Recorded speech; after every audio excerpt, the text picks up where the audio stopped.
fakes for the shot, gives Lori Williams the wide open lane. She finishes, giving GB now the lead. Canada ball, gets it over across half. Dandenau too young.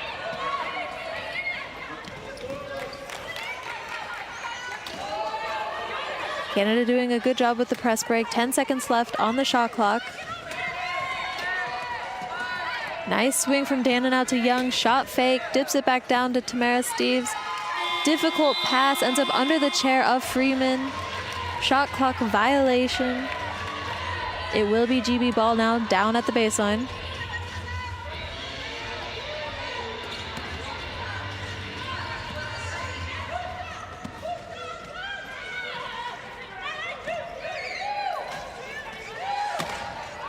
Moore to Freeman. Freeman back to Moore in the middle.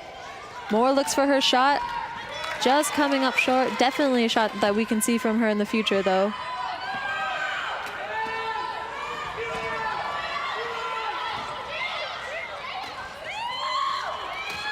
Pass from Young to Dandenau. Dandenau underneath. Ends up having her chair turned. Misses the shot. Rebound by Conroy. Followed by a foul.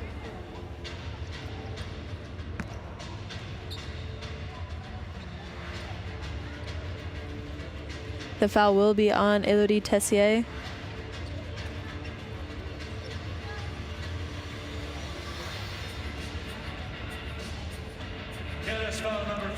Her first personal foul, but Canada's second team foul.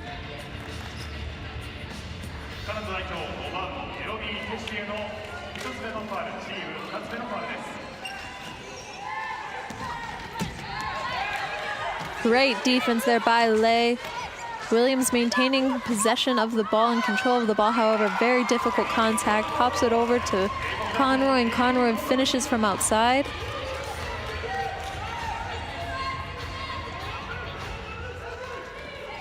Difficult pass from Dandenau to Lay. Trying to drop the ball over Conroy into the lap of her smaller player. Definitely a difficult pass to have, and Conroy played that very well.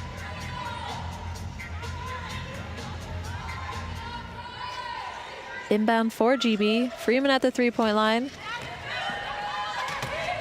Pick by Hazelin. Conroy searching for an outlet, decides to go for the shot. Difficult shot over Dandenau. Ends up being tipped by Young. It will remain in GB's possession.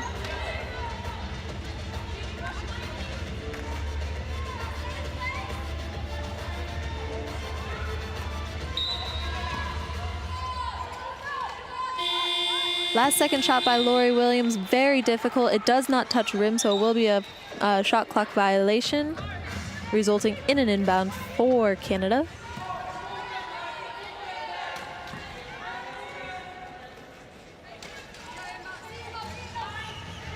GB keeping their press on, staying hard on chairs, making it difficult for Canada to get across half court. However, they are able to do so.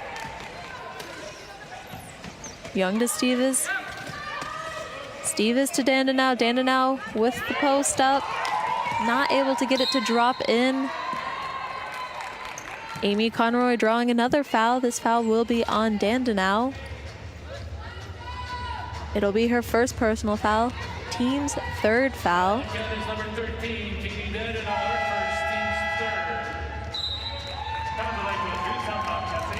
Conroy coming off the court, and Judith Hamer, also going by Jude, comes onto the court.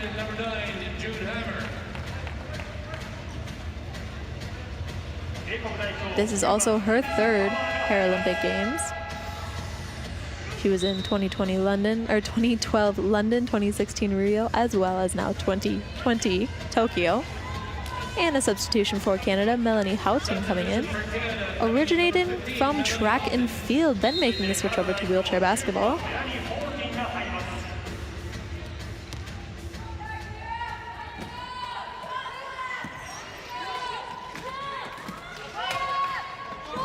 Freeman for three.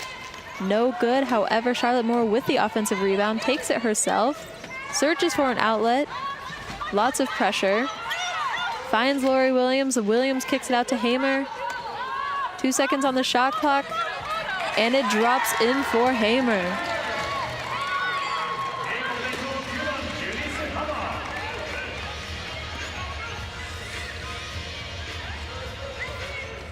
Dandenau with a long pass over half court to Young.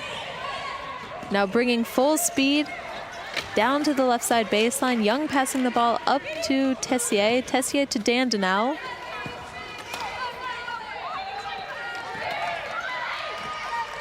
Shot clock running down, 4 seconds left. It's going to be a difficult shot.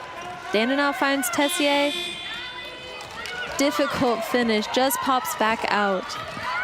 GB controlling the ball, getting the defense rebounding, outletting to Charlotte Moore. Charlotte Moore to Lori Williams. Lori Williams up and under, left side layup. Directly putting the press back on. Pressing is a tactic now. We're seeing it used by both teams here. We saw it earlier as well by the Netherlands against USA.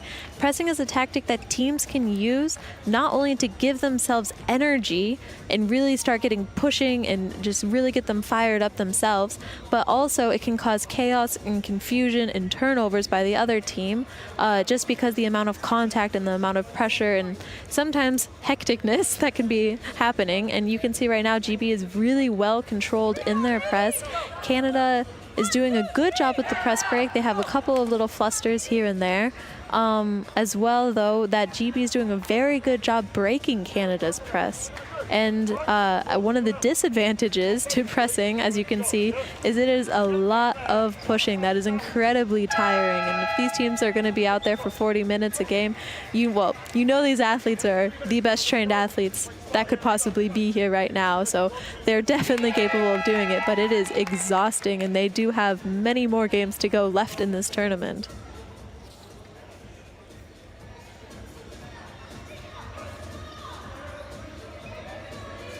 Sanua taking the court at her 4th Paralympic Games. Dandenau to Lanes, also now coming onto the court. Dandenau wide open, left-handed layup. Beautiful scoop, nice finish.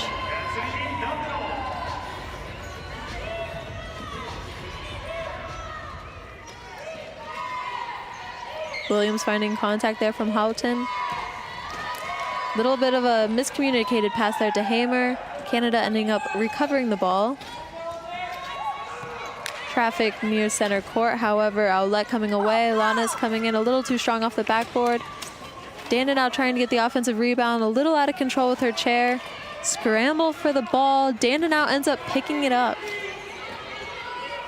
However, there is now only 10 seconds left on the shot clock.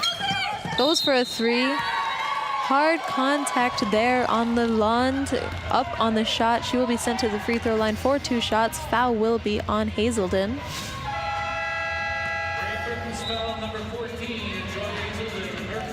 That will be her first personal foul.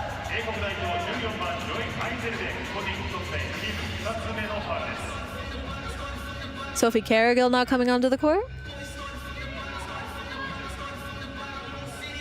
Substitution for Great Britain, number 5 in Sophie Carrigill.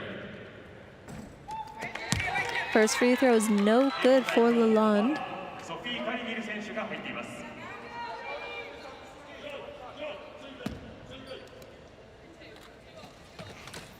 However, the second one is in. Inbound for Freeman. Hazelden bringing the ball up the court. Dandenau getting a heavy hand on that ball. Outlet able to recover. Canadian possession.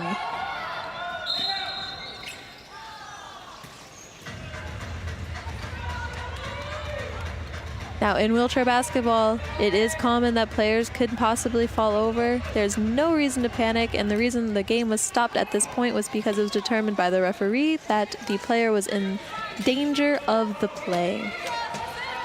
Shot from the left elbow for Owlette. Williams with the rebound.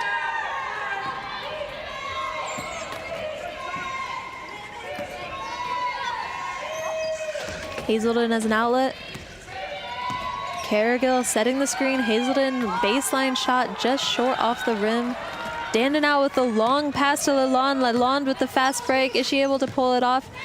Recovers the ball too deep to be able to get a shot off. However, Canadian possession. Dandenau goes for the three-pointer. A little flat, hits front rim and bounces back out. Owlette applying heavy pressure there by Hazelton.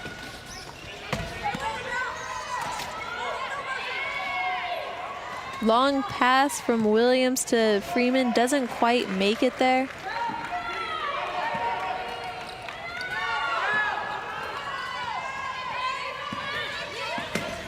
Owlette to Lalonde, to Dandenau, and it's good.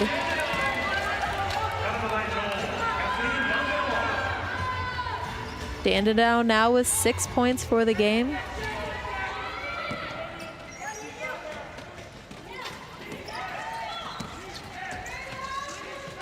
Hamer and Carrigal running a two-man game, waiting for the rest of their players to get down the court.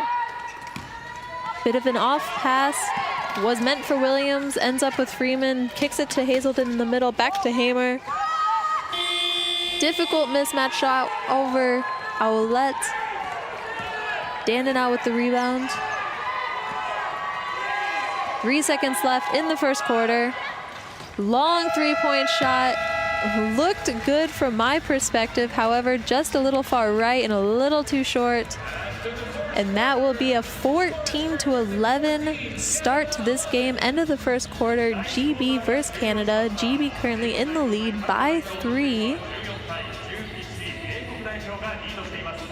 Great matchup with these two teams. GB currently shooting 50%. Canada currently shooting 36%. They're going to need to be able to bump that up a little bit to keep up with the GB team. Canada currently having 3 steals from their pressing. However, GB has managed to have a couple of more points off of their turnovers.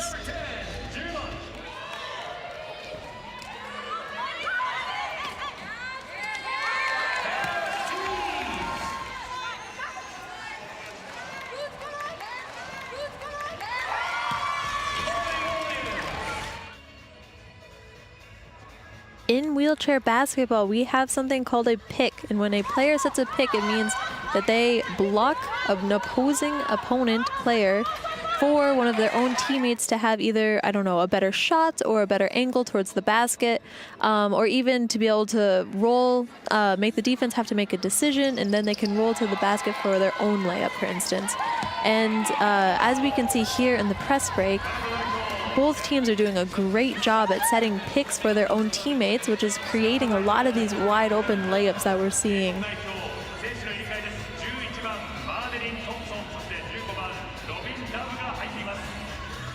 Players coming back onto the court now and immediately beginning their press once again.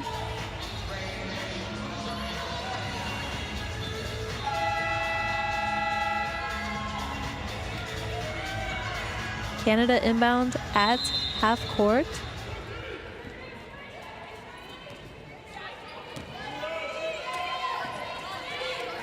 Dandenau finds Lalonde. Back to Owlette. Back to Dandenau. Back to Owlette. Shot from the middle, a little too far right. However, offensive rebound by Lalonde. Back to Dandenau. Sinks it in.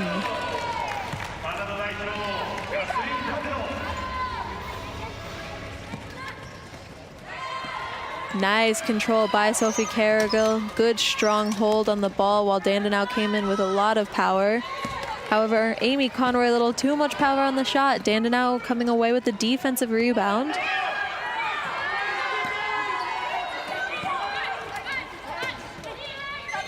Dandenau finding Owlette, finding Lanes on the baseline. Dandenau from the right side baseline sinks it in.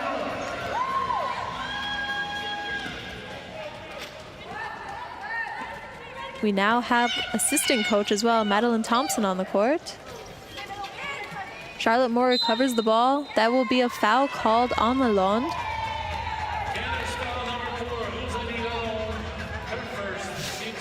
Her first personal foul.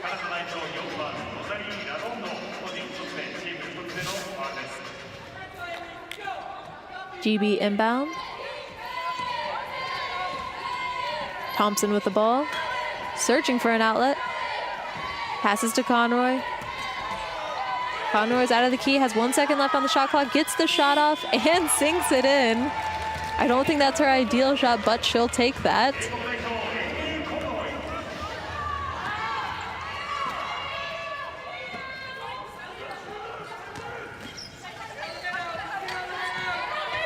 Outlet with the pick on Love up high. And again, trying to get Dandenau free with the ball. Dandenau with the ball, passes to Outlet. Outlet drawing the foul on the shot, will be sent to the line for 2 free throws. Great Britain's foul, number 10, Amy Conroy.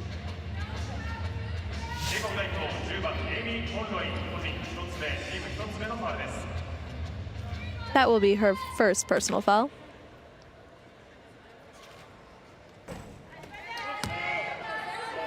First free throw just a bit short.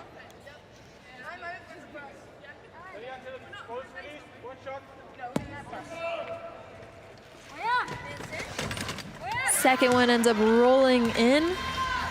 And again, directly into a press here. Canada hard pressure up on GB.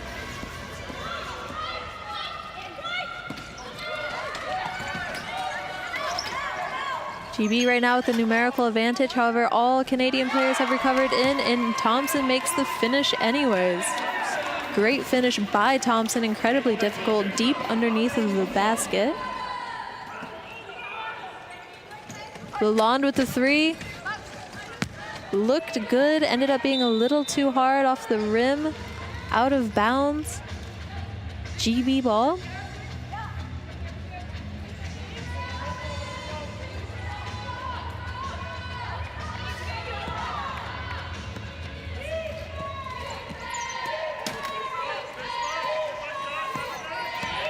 Love with the ball up high.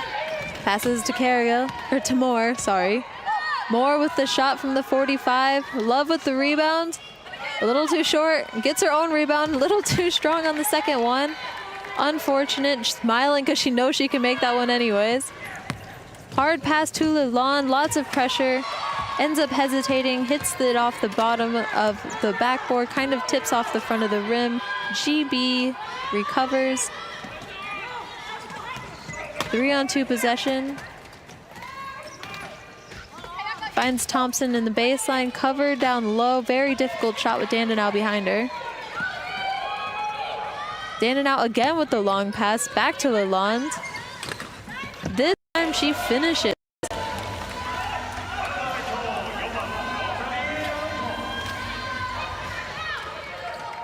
Lanes on Carrigo. Thompson remaining in control of the ball. Back to Carrigo. Finding Love.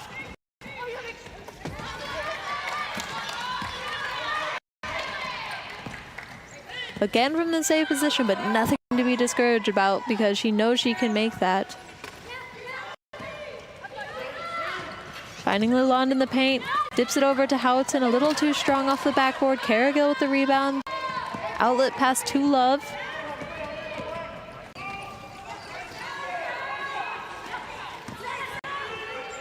Love finding Thompson on the left side. Nice layup there by Thompson.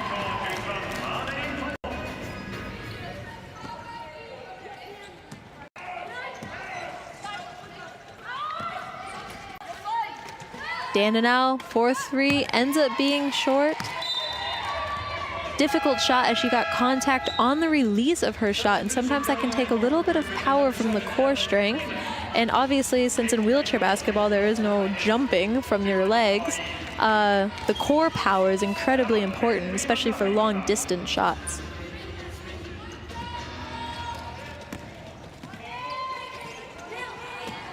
Conroy searching for an outlet, finds Carrigo. Carrigo directly to Love. Love back to Thompson. 10 seconds left on the shot clock. Finds Moore in the paint. difficult off-balance shot there by Moore. Canadian defensive rebound.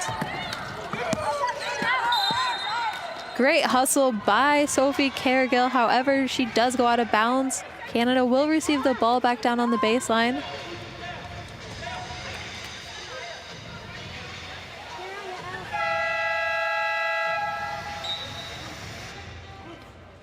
Substitution coming in for Canada, number 10, Puisan Lai, and number 8, Tamara Steves. We do have substitutions coming in for Canada now. Tamara Steves is coming in, as you can see there, number 8.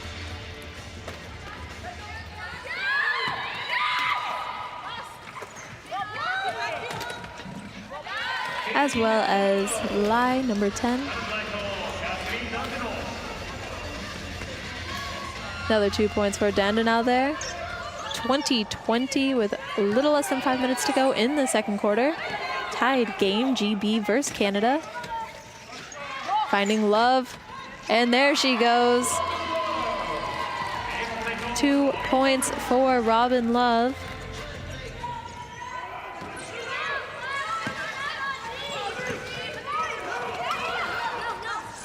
Love, an incredibly valuable 3.5 player for GB. Offensive foul has been called on Canada.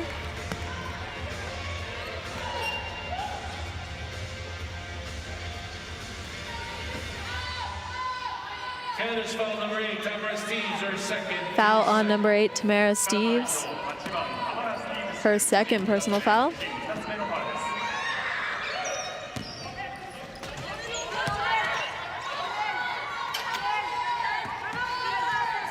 GB needing a little bit more space here on their offensive possession. Freeman and Love very close to each other, passing back and forth. 6 seconds left on the shot clock. Love from inside of the key, still a difficult shot and a little too light touched. Comes off the front of the rim.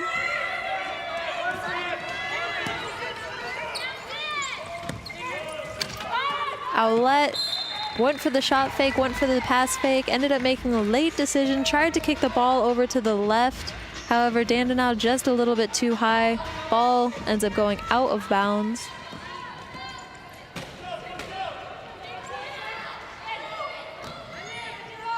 Love to Cargill, Cargill to Freeman. Freeman back to Cargill. Difficult pass to Moore. GB ends up making a recovery. Thompson with the ball.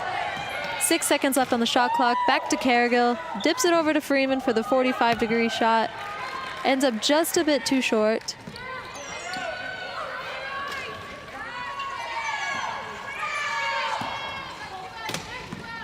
Dandenau coming in, cutting in, seeing Steves wide open on the baseline. Left side, ending up just being a little too strong of a shot. GB with the defensive rebound. Freeman kicking it over to Thompson. Thompson from the right side, elbow, and it's good. She will be sent to the free throw line for an additional shot. Nice control there by Maddie Thompson. That will be a foul on number 8, Tamara Steves, her third personal foul. Substitutions now coming in for Canada. As we can see, number 11, Tara Lanes coming onto the court. Free throw is good for Maddie Thompson.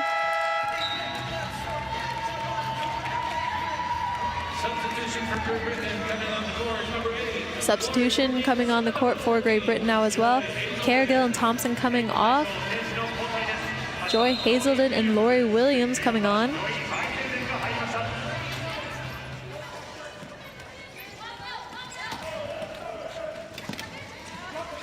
Dandenau finding Owlette. Back to Dandenau. And it's good. 2 points for Dandenau. Quick inbound from Robin Love. Freeman dips the ball over to Moore. Moore from the middle. Short off the front of the rim. Dandenau with the rebound. Outlet pass to Cindy Owlette.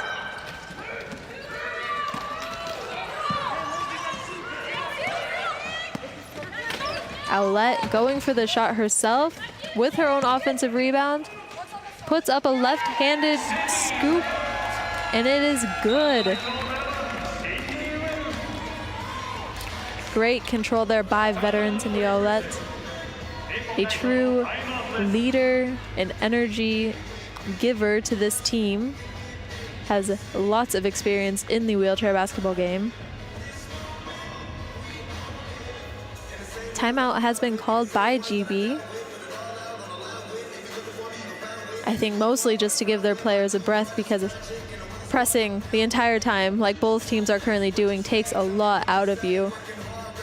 Both teams are incredibly trained. They are the elite athletes of their respective countries. However, pressing, especially at this level, is incredibly difficult, and have to do that for so long, as well as then have to do a press break, is just very, very, very difficult, and it takes a lot of conditioning.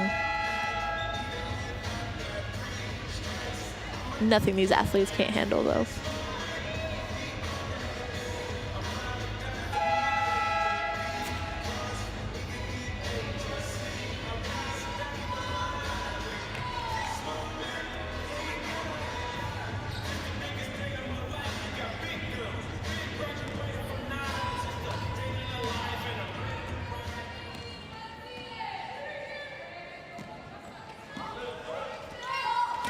Hazelden with a shot from the left side. A little flat, bounces off the front of the rim. Cindy Owlette with the defensive rebound. As you can see, another player ended up on the floor. Cindy Owlette making it known to the referees that she would like to upright her player before continuing on. Very smart move. Otherwise, they would be continuing with a 4-on-5 disadvantage on offense.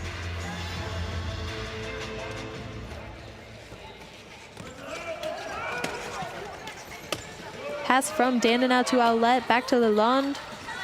From Lalonde back to Owlette. Owlette from the right side, elbow off the front of the rim. Rebound by Moore. Quick outlet pass to Helen Freeman. Freeman stopping the play as well to upright Lori Williams.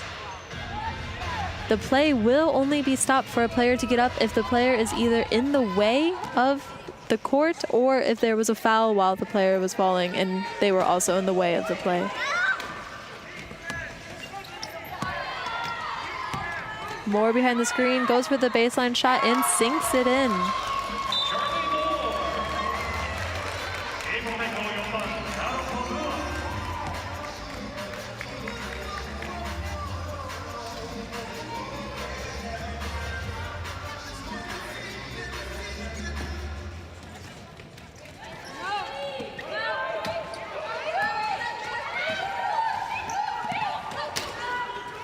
Dandenau with the pass to the left side baseline for Lay. A little bit too close to the backboard on that one. Ends up bouncing off the back rim. Hazelden to Love, Love to Freeman. Williams, right side baseline. Again, a little bit too soft of a touch. Bounces it off the front. But that can be expected. It is the first game of the Tokyo 2020 Paralympics Games. These athletes have been working their butts off for the last couple of years to try and get here, plus a postponement. They are just excited to be here. Shots are simply muscle memory, and as soon as the nerves leave, the flow will start coming.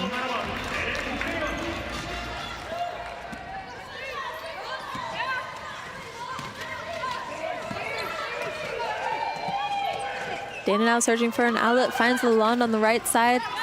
Lalonde with the bank shot in from the 45-degree angle. 35 seconds left in the second quarter. Freeman passing the ball across half court to Hazelden.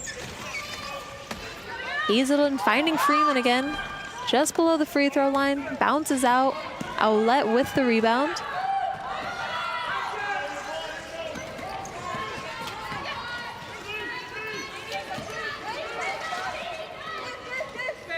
Owlette searching for an outlet pass, finds Dandenau above the three-point line.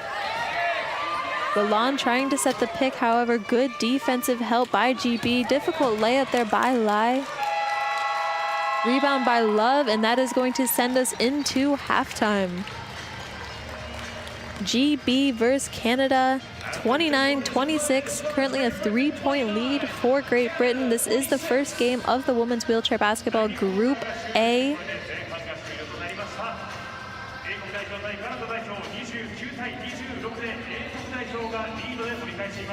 Currently for Canada, Katie Dandenau, number 13, with 14 points, shooting 54%, as well as Rosalie Lalonde with 5 points, shooting 50% from the field. On the GB side, a very widespread scoring board with Maddie Thompson with 7 points, number 8, Lori Williams with 6 points, number 10, Amy Conroy with 4 points, as well as Charlotte Moore, number 4, with 4 points. Love, Hazelden, Hamer, and Freeman all with 2 points each, shooting 41% as a team. Canada currently shooting only 39% as a team. Very similar statistics from these two teams.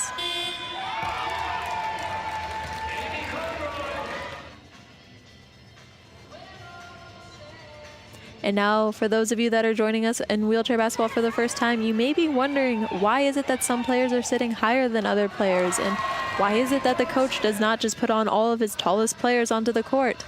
We do play with a classification system. A classification system is where each player is given a designated point based upon their impairment. So a higher impaired player is going to have a lower point.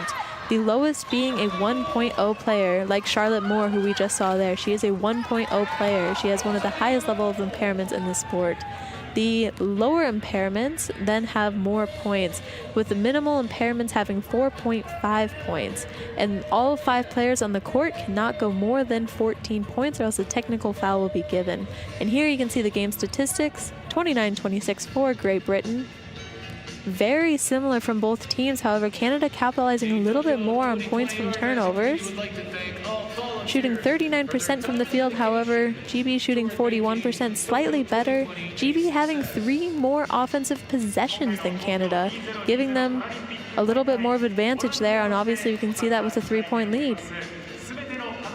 I think both players can be, or both teams can be pretty satisfied with this first half, and definitely going to go work out some fine details in halftime and come back and let's see who brings the fire in the third. This is the Tokyo 2020 Paralympic Games. Great Britain versus Canada. Group A of the Women's Wheelchair Basketball Tournament.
また切り替わりました。少し背中になってましたね。皆様ありがとうございます。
Hello and welcome to the 2020 Tokyo Paralympic Games. This is the women's wheelchair basketball competition Group A, first game of Group A, Great Britain against Canada.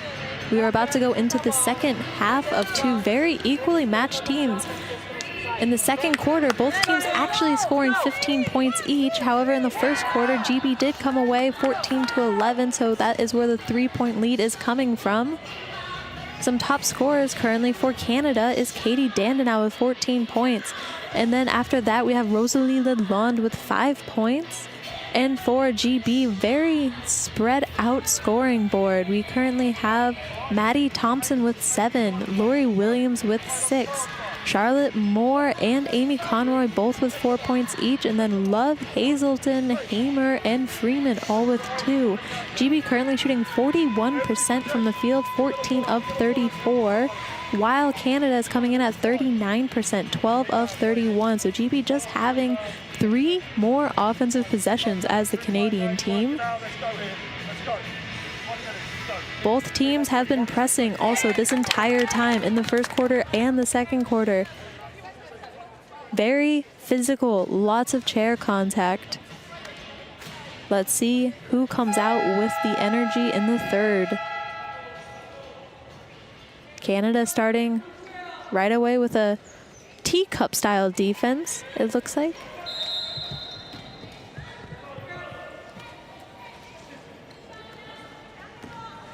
Broken down.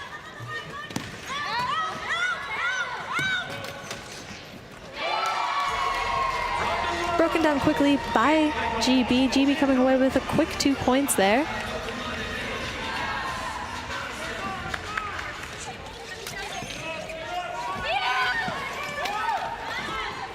Dandenau finding Young. Young down low, right side baseline, a little too strong. However, Lay coming away with the offensive rebound, kicks it back out to Dandenau from the left side, pops back out. Carrigill with the defensive rebound, quick outlet pass to Freeman. Conroy bringing it up the court, back to Freeman.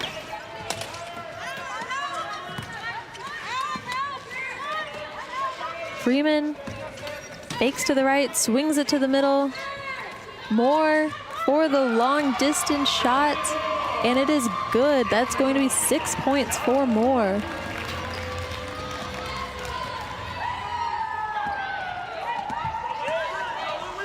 Canada looking to capitalize. They had a 5th place finish in Rio and a 5th place finish at World Championships. They know they can do better. They're here to improve.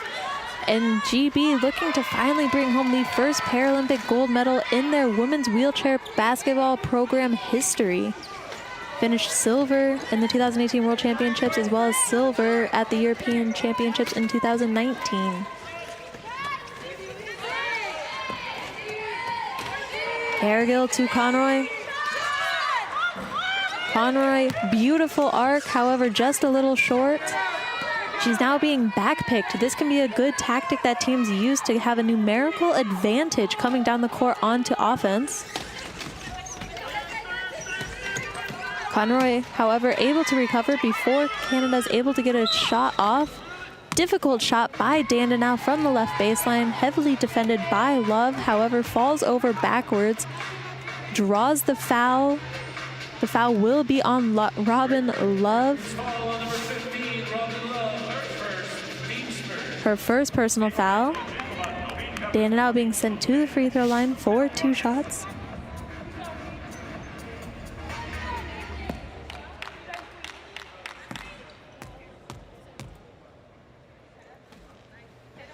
The first one is good. Dandenau was a player that in 2019 at the Parapan Games, the America's qualifying tournament for Tokyo, was a key player for the Canadian success. They brought home gold after defeating the USA team in the final match. Second free throw falls out.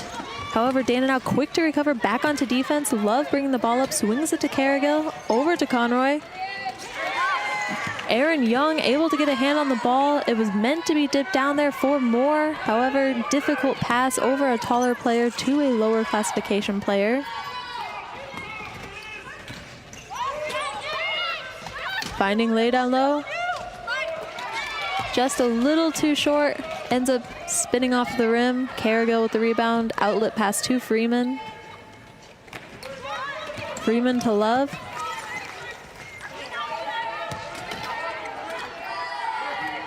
Love to Moore. Moore finding Cargill. Cargill putting the shot up. Difficult through the contact. She is also a low classification player, so contact can easily make her lose her balance.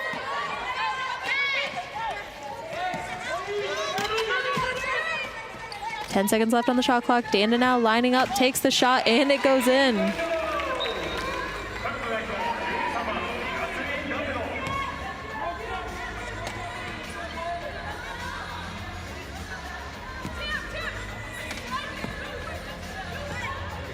Inbound for Great Britain. Both teams have appeared to have taken the press off. I bet we can expect to be seeing that later on in the game, as it remains a rather close game. Offensive rebound, quick putback, another 2 points for Moore.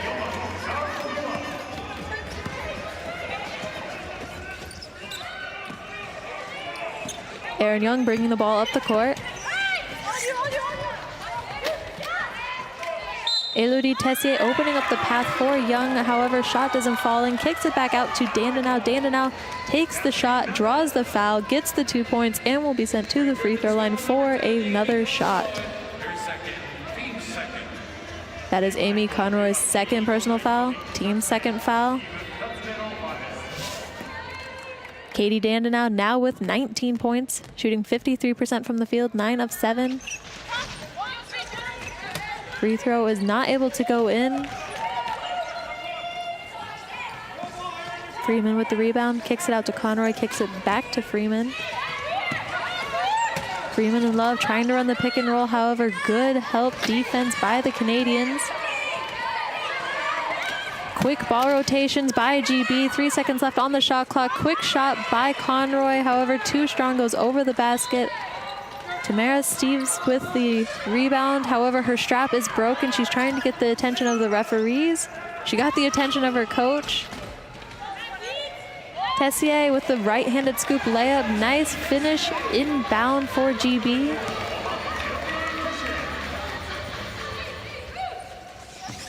Freeman bringing the ball down.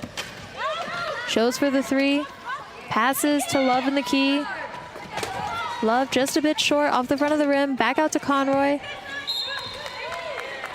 A little bit too quick of a pass there by Conroy. Thought it was maybe someone behind Cargill. However, Cargill was just in the screen.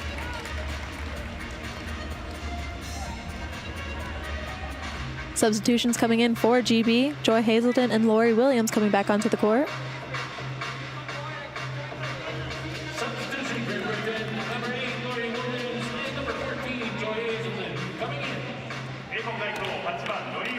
Sophie Cargill and Robin Love leaving the court.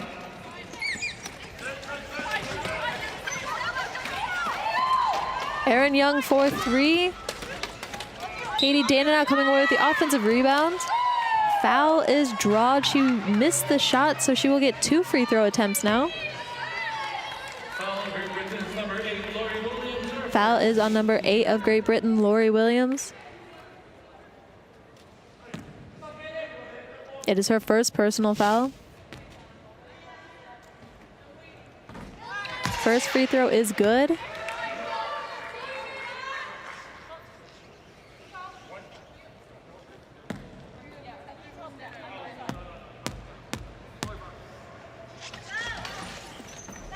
As well as the second.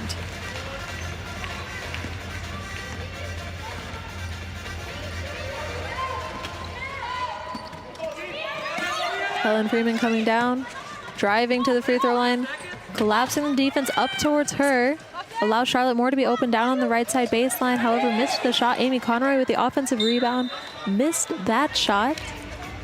A little bit of a scramble for the ball there. It appears GB will be receiving the ball. Sideline inbound with a new 14-second shot clock. 4 minutes, 52 seconds left to go in the third quarter. Tied game, 35-35.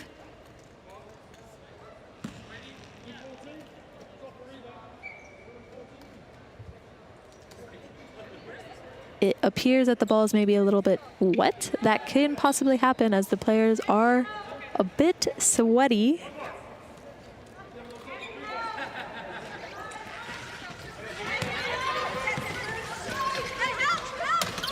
Freeman finding Williams. Williams popping it back out, trying to get it to Conroy. Steve's getting a hand on it. 2 seconds left on the shot clock. It's got to be a quick shot. Not able to get it off. Shot clock violation by GB.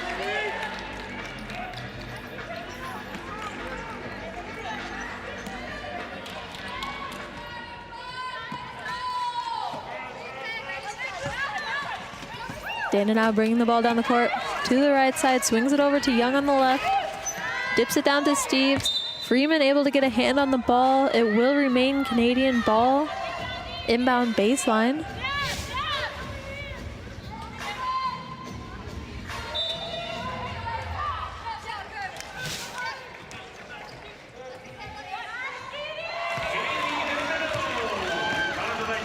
Katie Danda now taking a shot right off the inbound.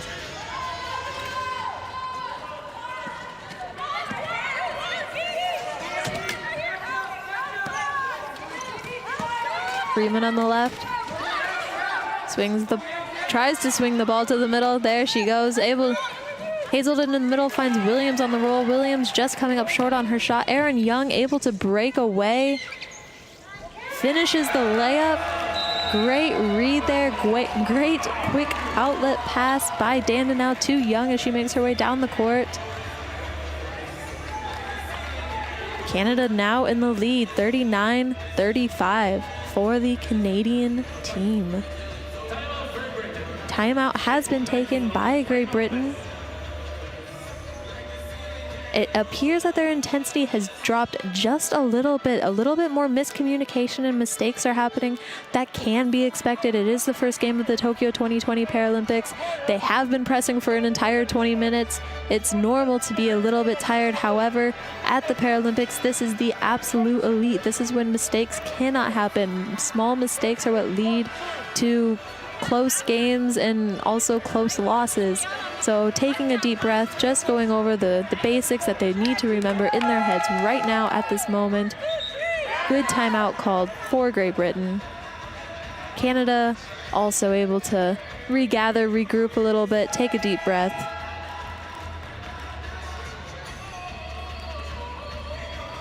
Substitution Great Britain coming in number 9, Jude Hammer, number 11, Maddie Thompson. Substitutions are coming in for Great Britain. Jude Hamer and Maddie Thompson taking the court. Amy Conroy heading out.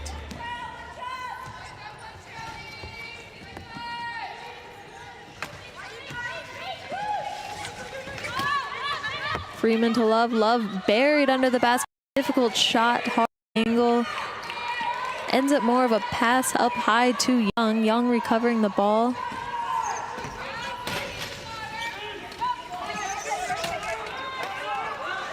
Young across the key to Danda now. Ends up bouncing out. Freeman with the defensive rebound. Hazelden to Williams. Williams not quite able to get a hand and catch that ball. Tessier coming away with it. Quick outlet pass. Danda now bringing the ball up the court. Danda now to Young, and Young from behind the screen, right side 45. Beginning to find her flow a little bit here in the game.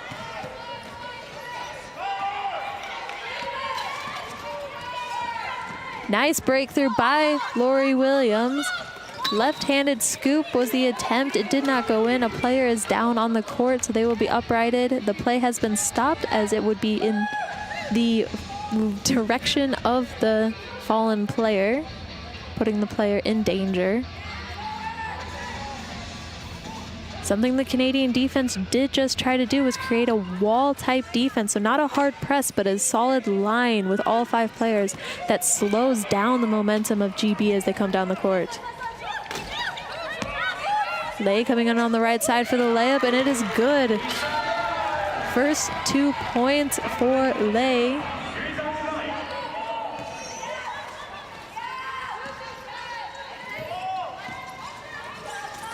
Freeman to Williams. Williams popping it out to Hamer.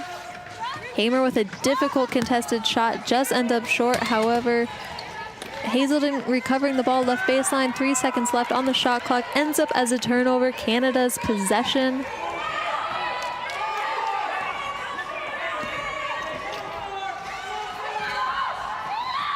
Nice seal by Tamara Steeves, opening up the lane for Dandenau down at the right baseline. However, difficult pass, tough shot. Ended up with some offensive rebounds, a little bit of fumbling around. Dandenau gets the 2 points in the end.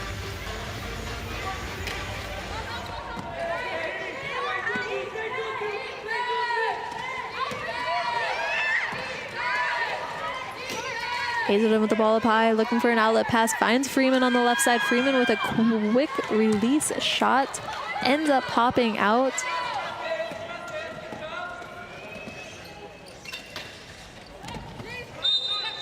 Dandenau ends up going down with the ball. I believe they're going to call it an 8-second violation.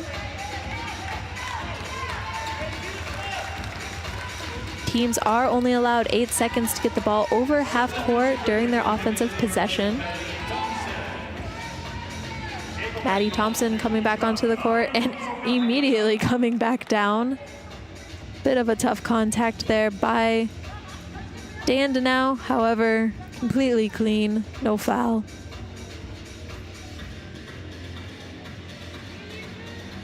Both smiling, they know it's part of the game.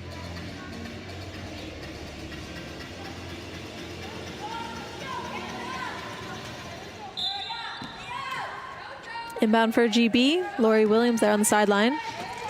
Maddie Thompson in the middle, swings it over to Charlotte Moore on the right. Moore to Hamer. Hamer looks for the mismatch shot, and she nails it. 2 points for Jude Hamer.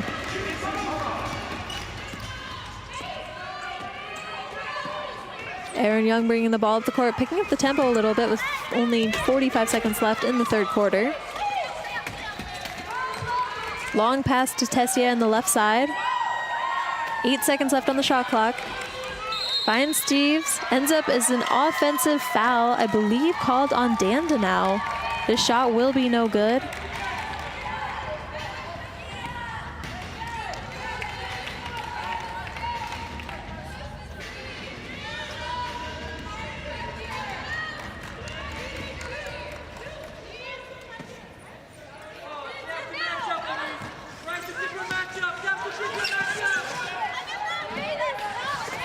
Right side elbow shot by Moore. Rebound by Katie Dandenau. Aaron Young bringing the ball back up the court.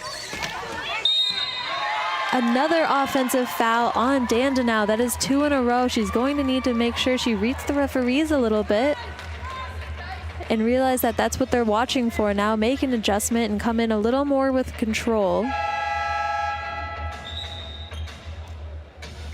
Lai currently needing assistance.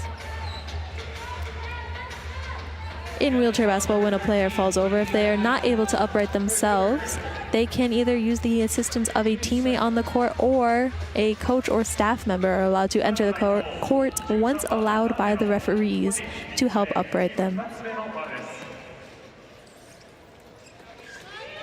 Freeman lines up for the three, ends up not taking it, dips it over to Hazelden. Hazelden with a right-handed scoop, difficult contested finish, beautiful layup. Young with the inbound to Tessier, and that is going to end the third quarter and send us into the fourth quarter. 19-10 for the third quarter. Canadian team coming away with 19 points, GB only with 10. Now giving Canada a lead, 45-39. GB currently shooting 37%, as well as Canada shooting 41%. Canada having 56% of free throws, however, significantly more free throws. They're drawing a lot of fouls. Canada has also had 6 steals, as well as 13 points from turnovers. GB has had 2 turnovers more than the Canadian team. These teams are incredibly well balanced.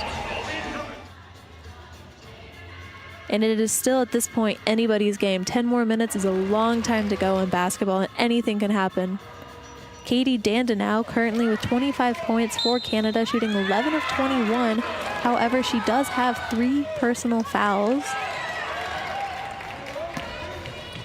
The next highest scorer for Canada is Erin Young, as we see here on the screen, with 6 points. She's currently shooting 3 of 7 at 43%. And after that is Rosalie Lalonde with 5 points, 2 of 4. And for GB, once again, incredibly widespread. They have Charlotte Moore with 8 points, being their currently top scorer. Maddie Thompson with 7. Lori Williams with 6. Robin Love, Joy Hazelton, Amy Conroy, and Jude Hamer, all with 4 points each. Freeman currently only with 2 points, and that's a bit surprising as she is usually a key factor for this GB team. However, she is being very well contested by the defense, which also opens up other scoring opportunities for her teammates, and she is great at finding her teammates as well. Currently with 5 assists, actually.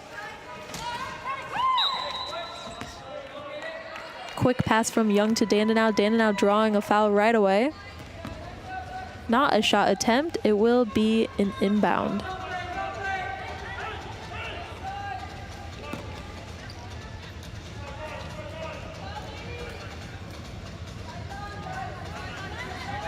Foul number 7, Helen Freeman, her second, team's first. The foul will be on Helen Freeman, number 7. That is her second personal foul.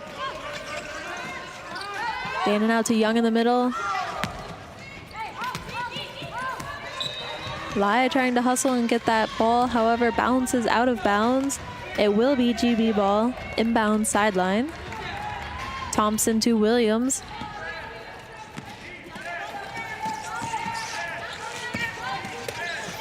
Williams heading behind the screen from Hazelden. Passing the ball to Freeman in the middle, crossing, setting that pick for Freeman. Thompson from the right side sinks it.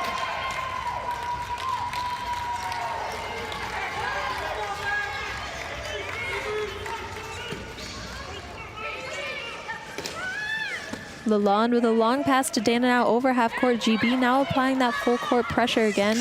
Pressing up.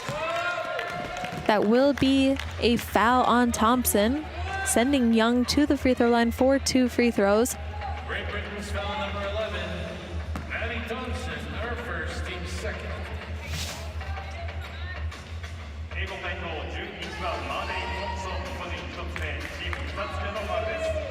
I think Thompson's not so happy that she had that contact. Wishes she pulled away a little bit more. However, can't go back and redo anything. 2 shots for Erin Young. First one is in.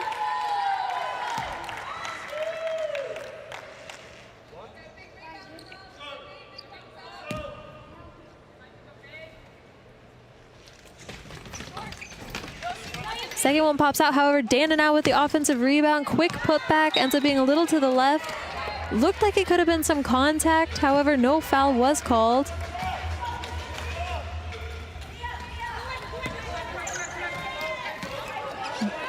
Lalonde coming up, applying a little bit of pressure, making sure that GB touches the ball. The game clock does not start until the player on the court touches the ball from the inbound. Thompson there from the right side sinks another 2 points in for GB.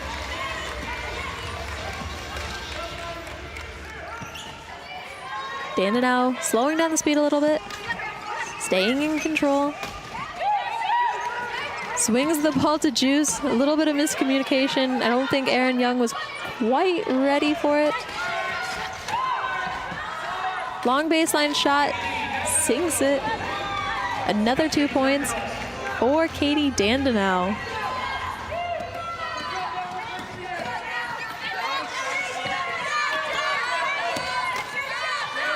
Thompson and Moore running a pick and roll. However, good help defense by the Canadians. That is going to end up being a jump ball. Both players had control of the ball. So the ball will be rewarded to Great Britain.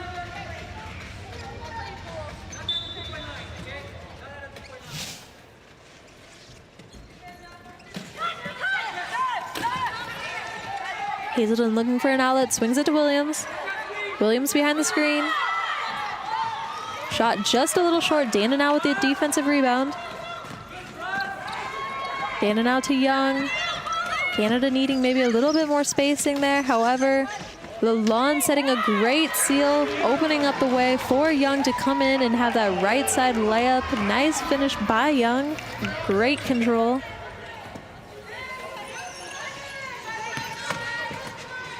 Hazelden with the ball. Drives baseline. Goes for the 45 shot and sinks it. Joy Hazelden, also one of the All-Star 5 players from the Under-25 World Championships last year, or in 2019. Lalonde driving through the key, ends up getting contact there from Thompson on the shot. It will be 2 free throws for Lalonde. Number 11, Maddie Thompson, her second, team's third.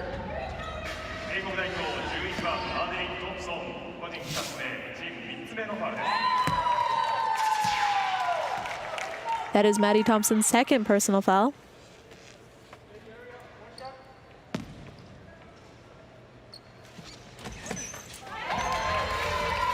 Second free throw is good.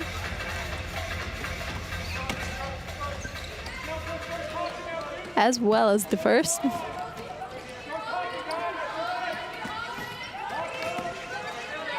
Hazelden bringing the ball down the court, swings it over to Freeman.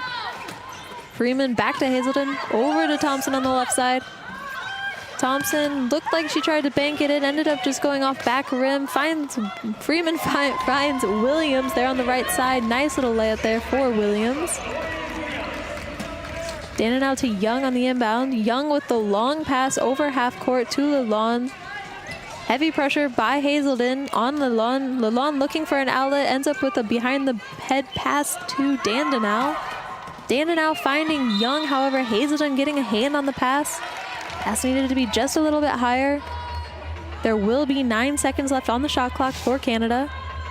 6 minutes, 32 seconds left in the fourth quarter.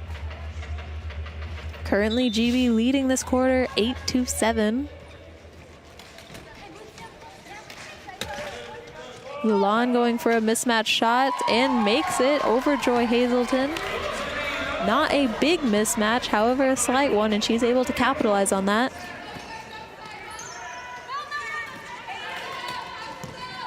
Connor cutting high, swings the ball to Freeman in the middle. Young with the rebound and also a little bit of contact there, it appears. That will be a foul on Lori Williams. Foul number 8, Lori Williams, her second, team's fourth.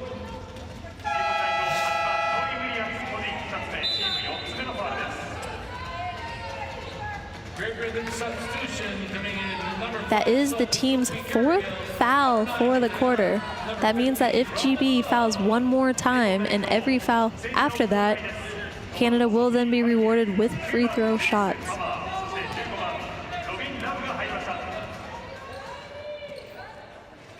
Sophie Cargill entering the court along with Robin Love and Jude Hamer. Lalonde with the shot. Long rebound, however, good box out by Charlotte Moore.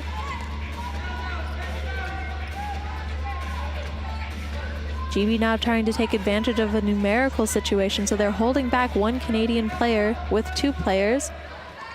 Charlotte Moore will release with Jude Hamer, and they will try to have a 5-on-4 offensive advantage. However, Melanie Houghton is an incredibly quick player, so that advantage did not work out. She was able to quickly recover onto defense. Moore behind the screen. Moore puts the shot up, off the front of the rim. Cargill getting a tip on it, however, Dandenau coming up with control. Quick outlet pass to Lalonde. Lalonde through the middle with the contact and the finish. She will go to the free throw line for an additional point, or free throw attempt.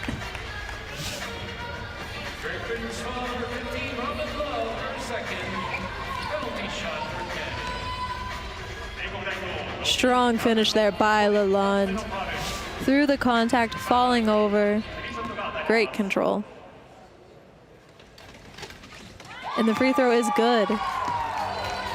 That gives Canada a 10-point lead here with 5.5 minutes left to go in the fourth quarter. Canada currently leading the fourth quarter 12-8. Lalonde getting a hand on the ball. Love losing a little bit of control. Outlet pass to Cargill, over to the left side to Freeman. Freeman with the hook pass to Hamer, however, just too short. Lalonde ends up getting a hand on it and tips it over to Dandenau. Foul from Freeman. That will be the team's 5th foul. Dandenau will be coming in 4 shots now.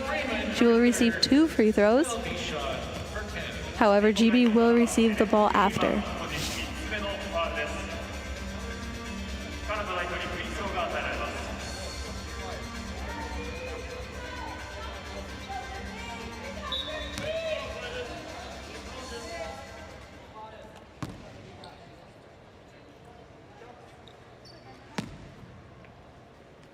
Dandenau at the free throw line. First one is good.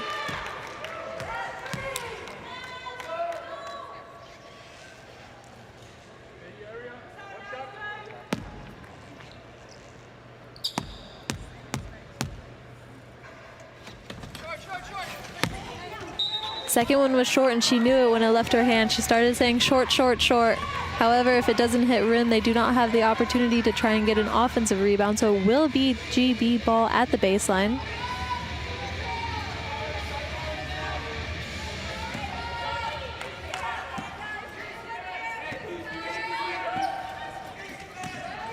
Moore bringing the ball up the court, swings it over to the right side to Love. Love decides on the baseline shot, and it is good. A shot we saw that she had a little bit of difficulty with earlier in the game. However, now it's going to work for it looks like. Young and Lalonde with the pick and roll. Nice finish by Lalonde. Great little shot fake there by Young at the three-point line to draw the defense up to give Lalonde that space. Freeman at the three-point line. Three-point attempt by Freeman off the rim, heads out of bounds.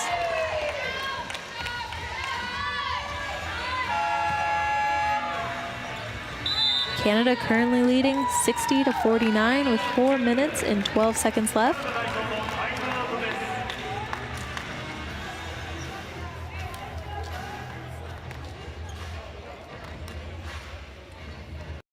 Timeout has been called by Canada.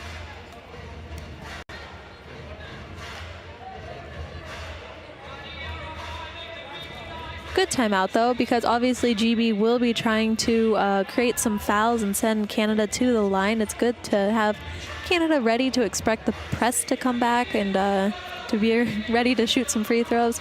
Also not a bad idea to give them a little bit of a breath and a drink right now, because end of game situation, anything can happen in 4.5 minutes.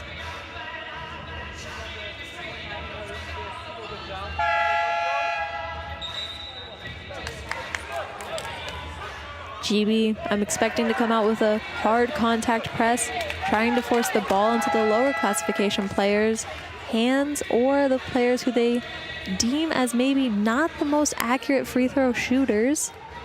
Try to get them on the line, hope to recover the ball quicker to have more offensive possessions, more time as well on offense.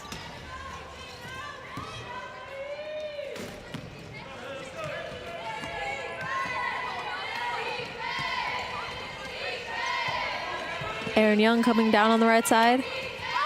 Dips the ball down to Lay. However, 3-second violation called on Canada. When an athlete enters the key, they have 3 seconds to exit the key. That is also including the small wheels on the front of the wheelchair.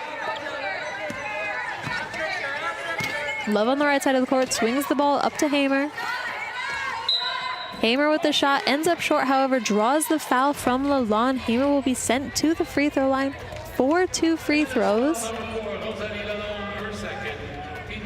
That is Rosalie Lalonde's second personal foul.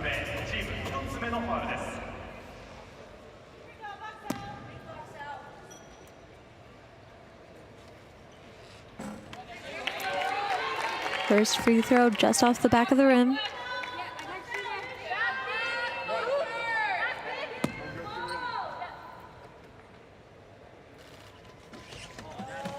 Second one is good.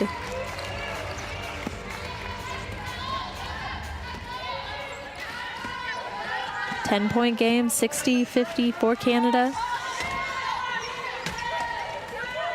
Dananau, little bit of a pass pick to Lalonde there. Finding Lalonde in the middle. Difficult shot, off balance from the contact. Bounces off the back rim, but bounces in. Definitely the shooter's role on that shot. Great take by Rosalie Lalonde.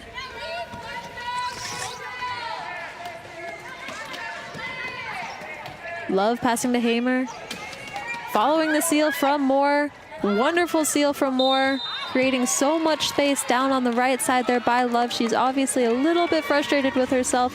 A little bit too soft of a touch off the front of the rim.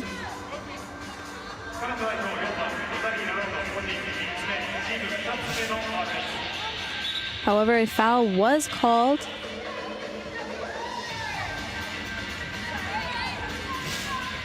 On Rosalie Lalonde, her third personal foul now. It'll be an inbound for GB. Hamer from the baseline, mismatch shot, overlay.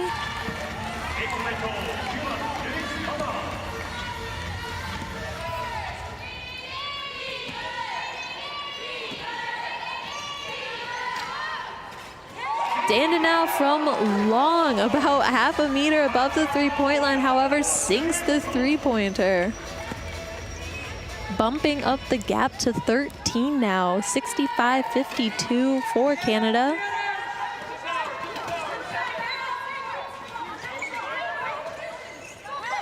Long pass from Hamer to Freeman. Freeman finding Carrigill down low on the left side. Difficult layup, however, she finishes it. Wonderful control there by Sophie Carrigill. Great finish. Lots of contact there on Dananau. I believe the foul will be given on Love.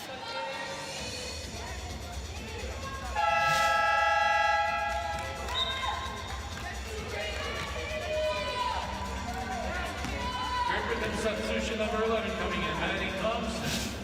The foul has been given on Jude Hamer. Katie Dananau will be on the free throw line for 2 shots. GB is in team fouls. That means they have more than 5 team fouls. So now every foul committed by GB will result in Canada having 2 free throws. Unfortunately, the first one is not good.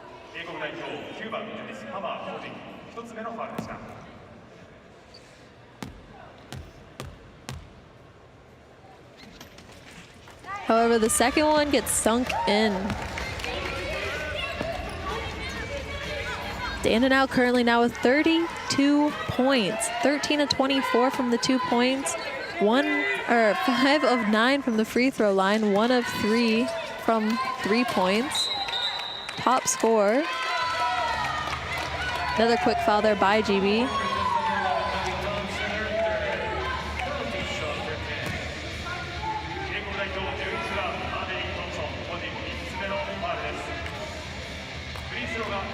That is Maddie Thompson's 3rd personal foul.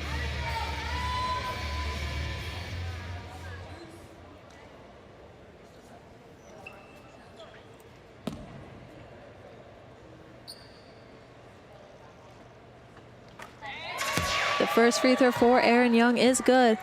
And now this is a tactic that GB is using. They are fouling to try and stop the play, send the players to the free throw line, because then if it is a missed free throw, or even if it is a made free throw, they then have offensive possession, and it gives them more time on offense and the potential to have more offensive possessions. However, they need to box out and not have any offensive rebounds, like we just saw there, where Canada is able to maintain the ball after a missed free throw. Then they have to burn another quick foul. Canada gets 2 more attempts at the free throw line.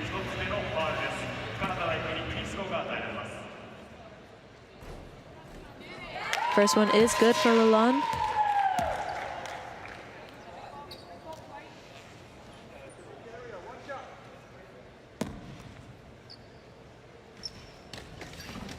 Second one is also good.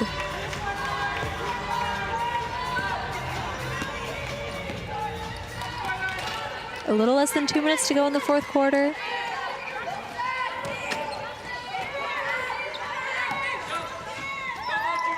Thompson with the ball, finds Carrigill. Carrigill drives in, difficult shot. Contact in a block by Aaron Young. No foul called, so it will be 9 seconds remaining on the shot clock.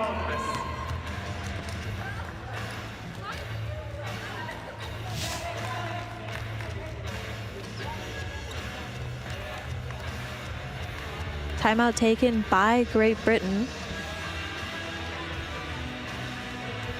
Great Britain being the silver medalist from the 2018 World Championships, as well as the silver medalist from the 2019 European Championships.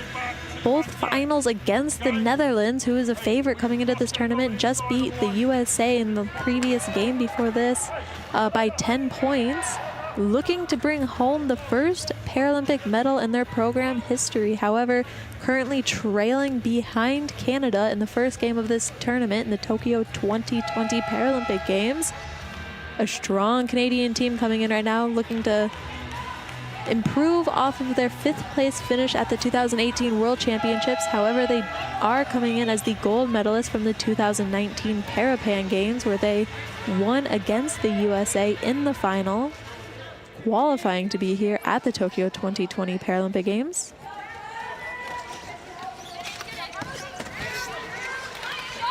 Carrigill to Thompson. Thompson just pops out.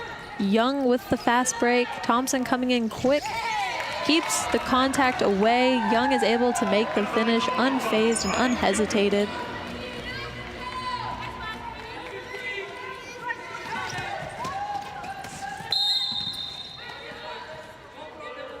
A foul has been called, I believe, on Aaron Young.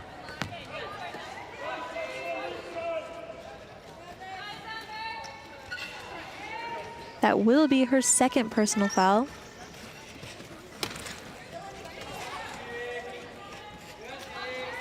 More to Thompson. Thompson behind Hamer. Finding more. Nice cut. Not able to get the finish off. Ends up tipping the ball out of bounds. It will be inbound for Canada. Minute left to go in the fourth quarter. 71-54 for Canada. Young lining up for the three. Just a little far to the left.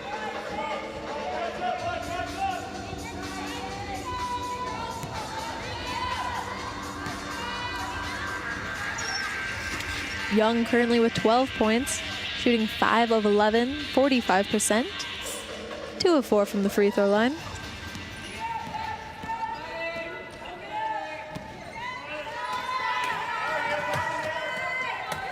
Thompson swinging over to Hamer. Hamer popping it out to Love. A little too heavily contested there by Young. Finding Carrigill in the middle. Dana now getting a hand on the ball, tips it over. Lalonde recovers.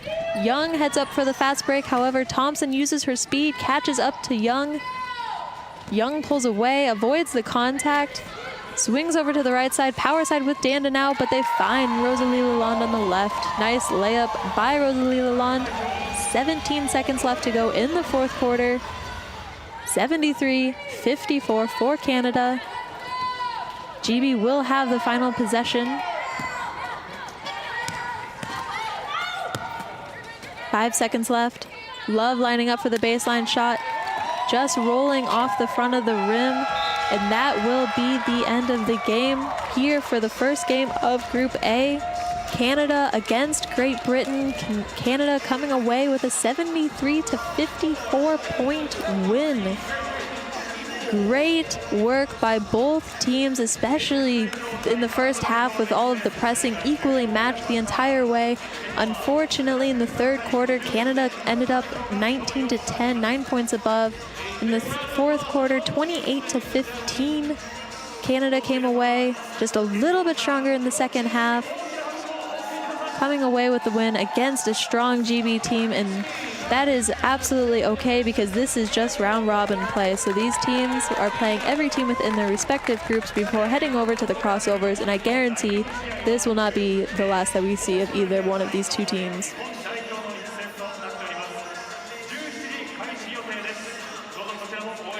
Game statistics, 73-54 for Canada, shooting 47% from the field, 37% by GB. They also have more offensive possessions, just not able to capitalize. 71-62 for offensive possessions, just not able to capitalize on all of those extra possessions. 16 points from turnovers for Canada. That was a massive help for them, especially in the end. And as you can see here, Australia, Germany, and Japan are also in this group. Both teams facing off next against Japan. However, I believe Canada has the break tomorrow. GB will be facing off next against Japan, followed by Japan versus Canada.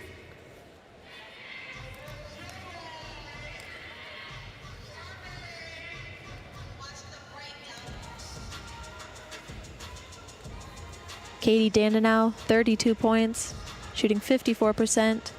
Rosalie Lalonde finishing with 20 points, as well as Erin Young with 12. And for GB, very widespread scoring board with Maddie Thompson with 11 points, Charlotte Moore with 8, Lori Williams also with 8, Love, Hazelden, each with 6 points. Conroy finishing with 4 points, Williams with 8. Freeman and Cargill both finishing with 2 points each.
Thank you so much for tuning into the Tokyo 2020 Paralympic Games. Canada versus GB, 73-54 final score for Canada.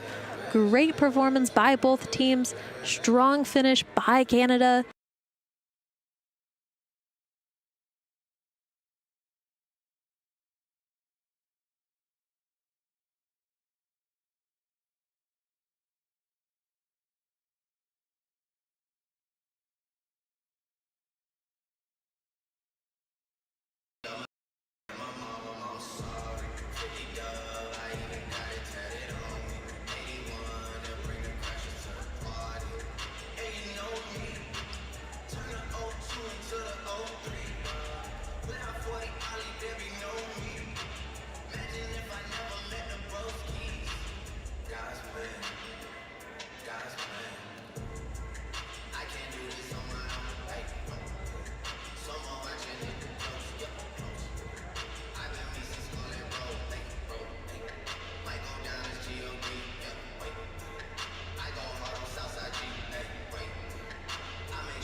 Ladies and gentlemen, the International Paralympic Committee and Tokyo 2020 welcome you to Japan and Musashino Forest Sport Plaza for Paralympic Women's Wheelchair Basketball Competition. 改めまして皆様、本日は東京2020パラリンピック競技大会女子車椅子バスケットボール競技会場でありますこちら武蔵野の森スポーツプラザへようこそお越しくださいました。 Today's fourth game is a preliminary round Group A game between Australia and Japan, scheduled to start at 5 p.m. 本日の試合はリーグ戦が行われておりますが第4試合この後行われるのは女子のグループ A オーストラリア代表対日本代表の一戦17時開始予定となっております。 Here are some quick facts about both teams. Australia, after failing to qualify for the Rio 2016 Paralympic Games, the Women's National Wheelchair Basketball of Australia, also known as the Gliders, is set to pick up where they left off. After bringing home medals at 4 consecutive Paralympic Games from 2000 to 2012, 3 silvers and 1 bronze. さてまずオーストラリア代表ですけれども2000年シドニー大会から2012年2012年ロンドン大会まで4大会連続3つの銀メダルそして1つの銅メダルを獲得している強豪チームです。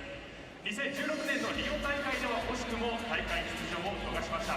今大会再びメダルを勝ち取るための挑戦となります。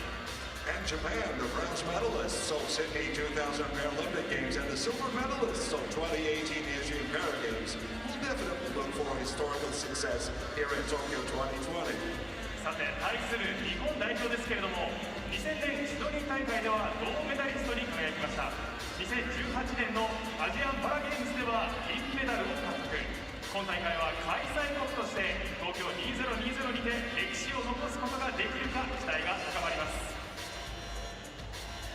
日本とオーストラリアいるグループ A には他にもカナダ、英国、ドイツ代表がいます。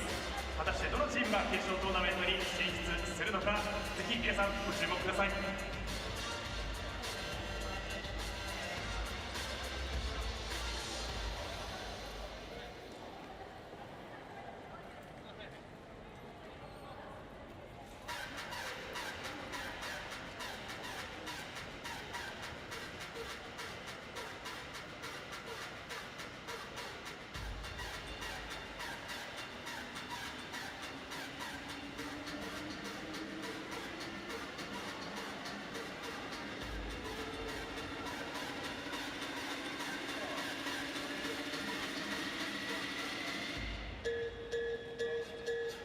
For official warm-up, ladies and gentlemen, please welcome Japan!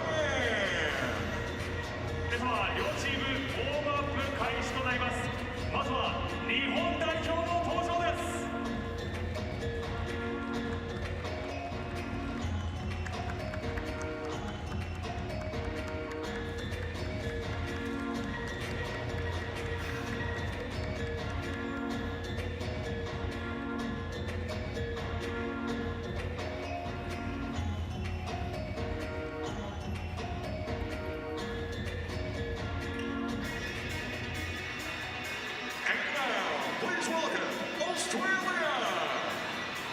どうぞ大きな拍手でお迎えください。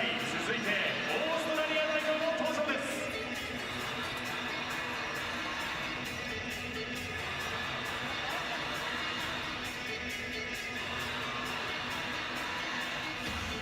And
most of you here have a good understanding of wheelchair basketball. But for those of you new to the game, please check out the big screen for a quick explanation. こちらにいらっしゃる方々、多くの方は車椅子バスケットボールについてすでにご存知かと思いますが、初めて今日ご覧になられる方、ぜひこれから車椅子バスケットボールの競技紹介 VTR をご覧ください。それではどうぞビジョンにご注目ください。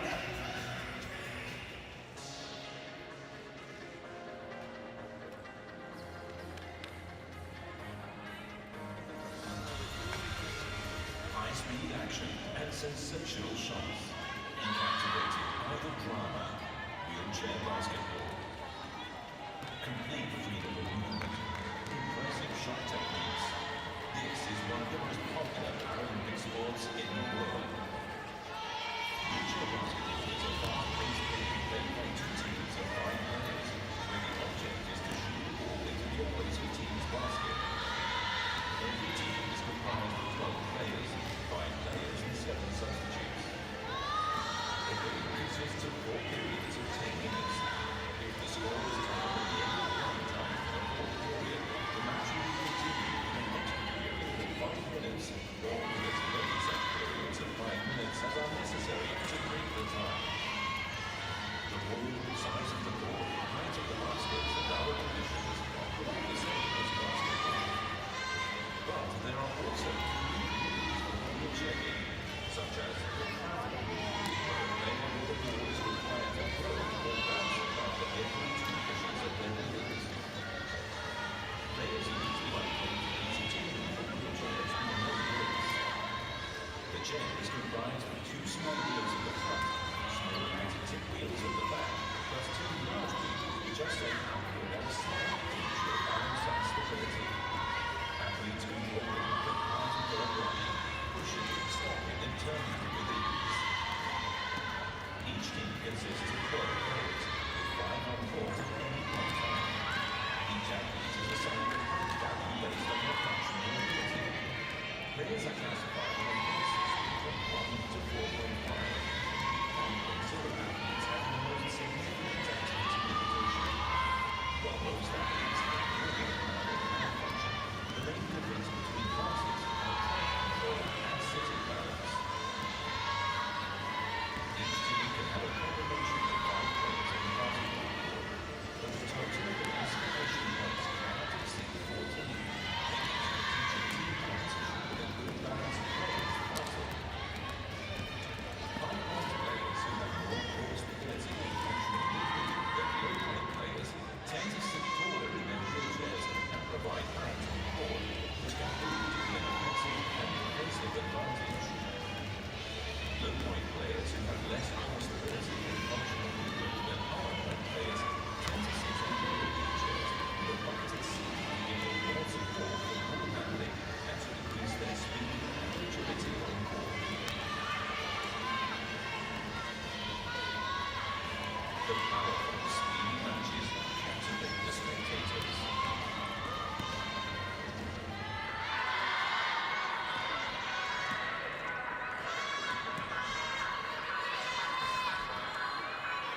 going to take a quick look at a key player for each team. First up, representing Japan, number 12, Fujii Ikumi. さて試合が始まる前に両チームの注目選手をここでご紹介したいと思います。まずは日本代表12番藤井育美選手です。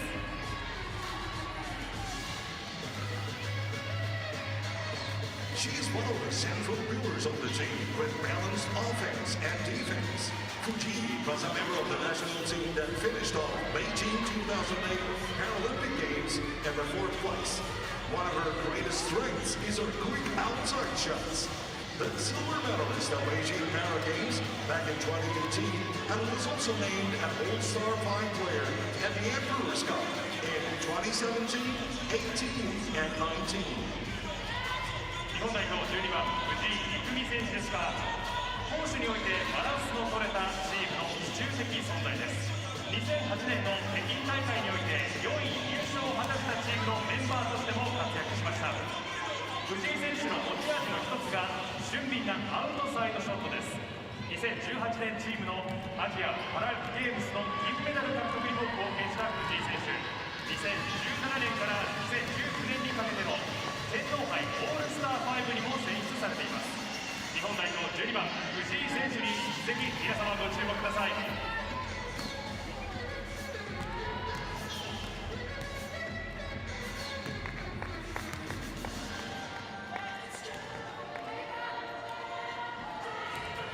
And representing Australia, number 4, Sarah Vinci.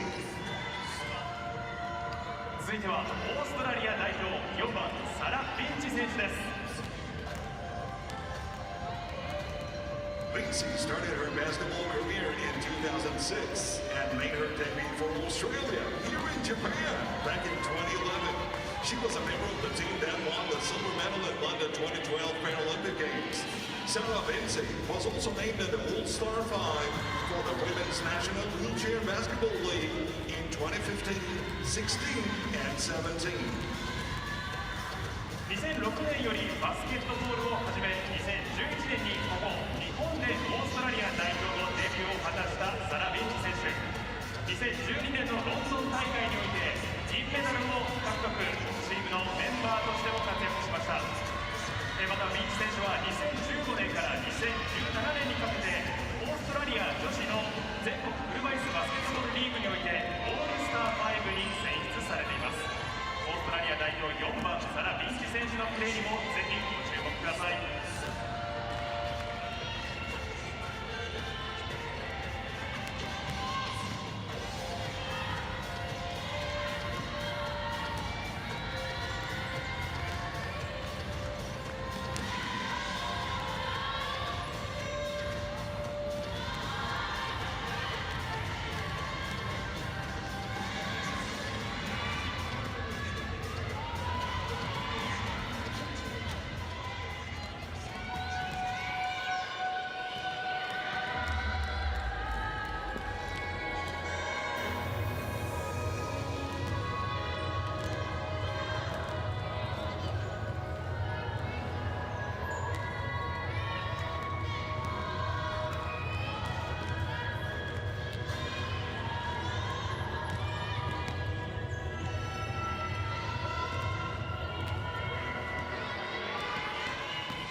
If you like your sport fast, end-to-end and full of tactical changes, then you're in the right place. Welcome to day one of the Tokyo 2020 Paralympic Games and part two of the greatest show on earth. We're here at the Musashino Forest Sports Plaza for one of the fastest growing sports in the world. It's wheelchair basketball. Coming up in this session, we will have the women's Pool A group game between Australia and Japan.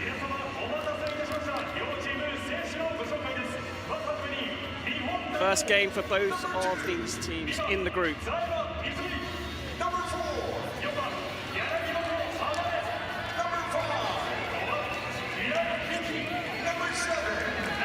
Line up for the Japanese team with their classifications next to their names. A promising young team on the rebuild here. Captain is the key player, Fuji Ikumi. Her first Paralympics, but part of the team that won the silver medal at the 2018 Asian Para Games. She's a balanced offensive and defensive player with great shots on the outside.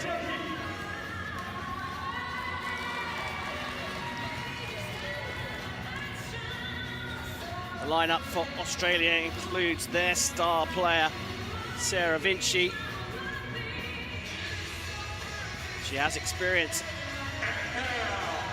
the most experience, in fact, in the team. Silver medal at the London 2012 Games, and last medal for Australia's women's wheelchair basketball team. Keep an eye on her and the captain, Georgia Monroe-Cook.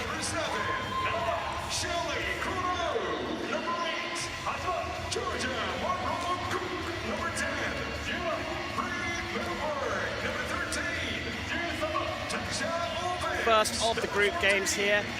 Teams classified from 1 to 4.5. 12 in a squad, but only 5 allowed on the court at a time, with a maximum classification total of 14 points. Teams will now line up. Nervy moments. It's time for the national anthems.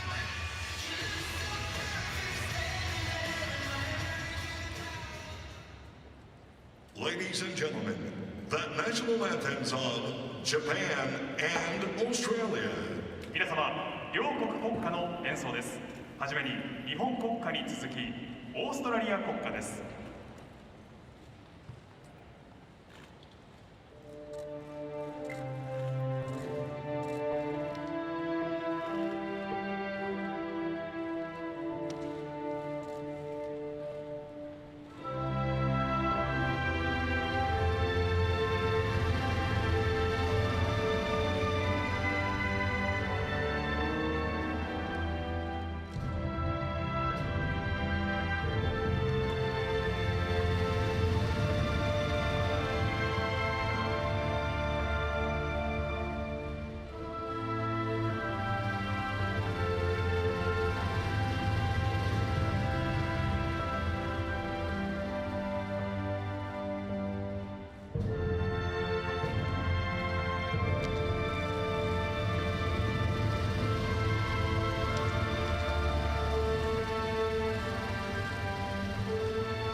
emotional times for these athletes, hearing their national anthem for the first time at the Tokyo 2020 Paralympic Games. Now, normally at this point, the teams would usually exchange gifts, but in order to reduce contact, the teams will simply salute each other at these amazing games.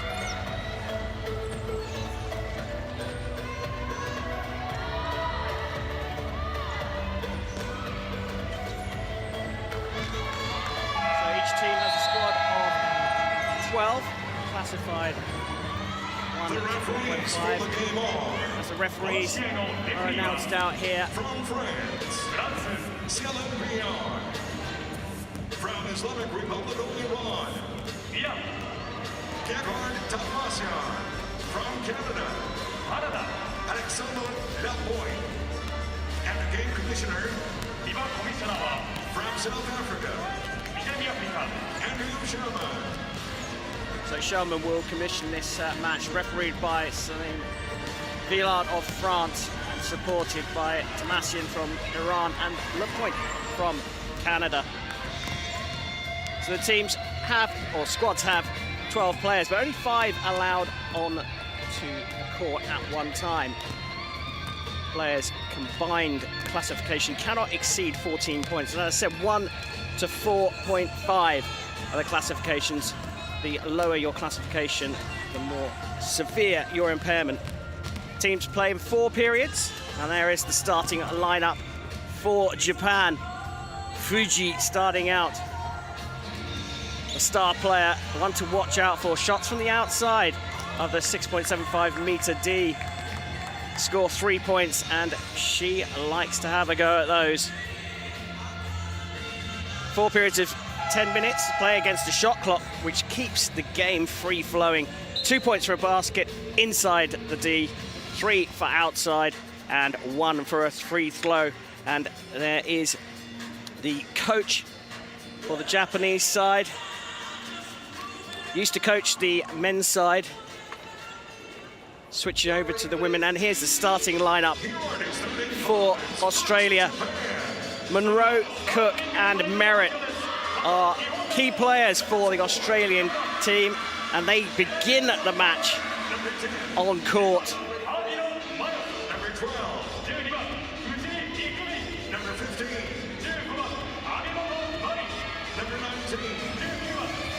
19. Elected to leave Sarah Vinci out of the starting lineup, but the captain, Georgia Monroe Cook, is at her first Paralympics as Craig Friday takes control of the team. He will be assisted by Craig Campbell and Sarah Graham. Number 7, Sheila Coronado. Number 8, Georgia Monroe Cook. Number 14, Emma Salvatore. Number 15, Amber Merritt.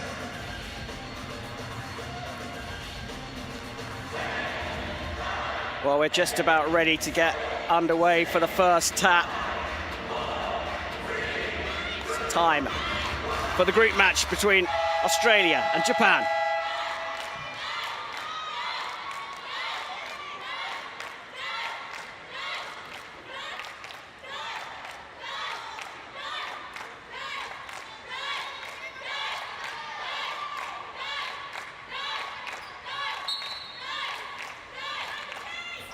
So Australia versus Japan in their first group match here at the Tokyo 2020 Paralympic Games.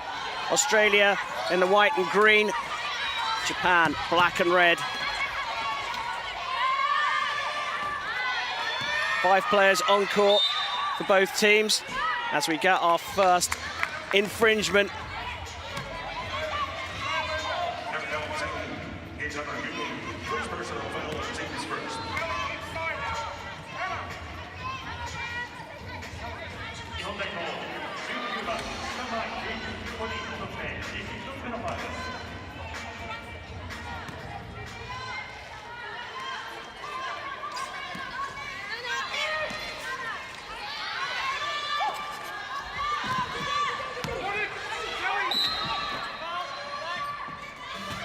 Well, it's not unusual to see players down on the floor. They can usually correct themselves or get the support of an opposition member team. The referee won't always stop play if a player is down on the floor. As long as he deems they're still safe, play will continue.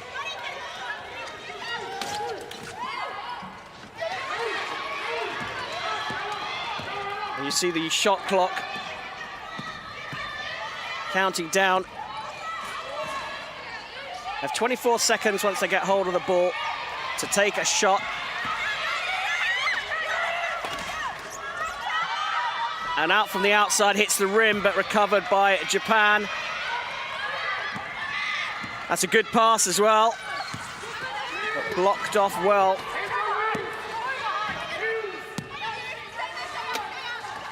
Twisting and turning, trying to find the space for a shot. Got to stay inside, tried to lay it up underneath, and Australia just tap it out of play.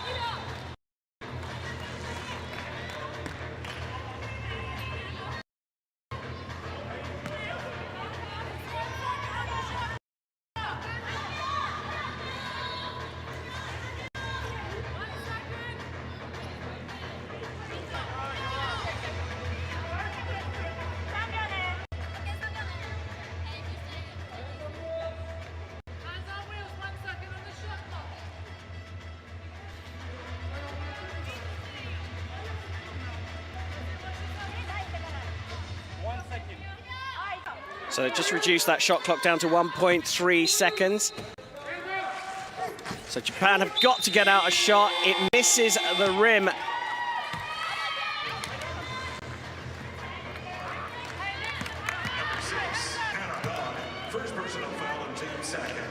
In fact, Hannah Dodd gets a defensive foul called against her.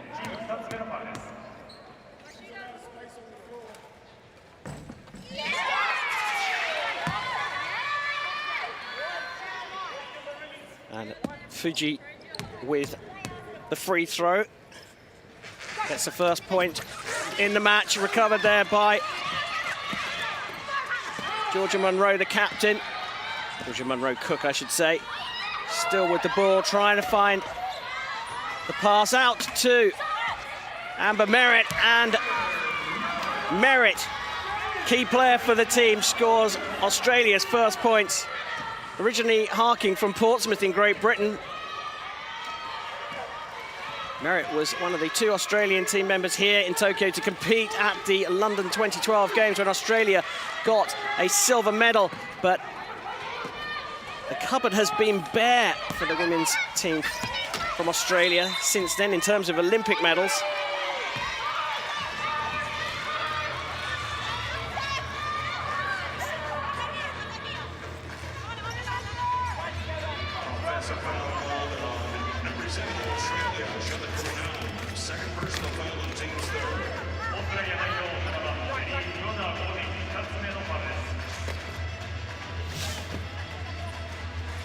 We'll take a look back at this, and it's been given as a foul, an offensive foul. And Bree Melberg comes on for Shelley Cronov.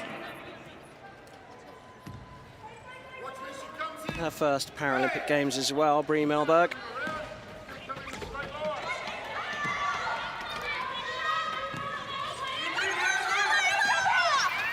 Japan with their first points in open play.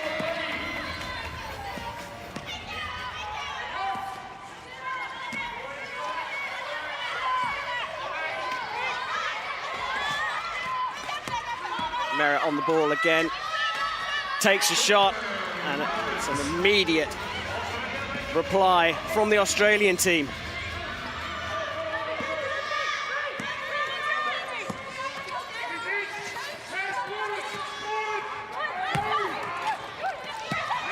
These two teams are showing their cards pretty early here. Showing this team prepared to shoot from pretty much anywhere and get back very quickly on the defense.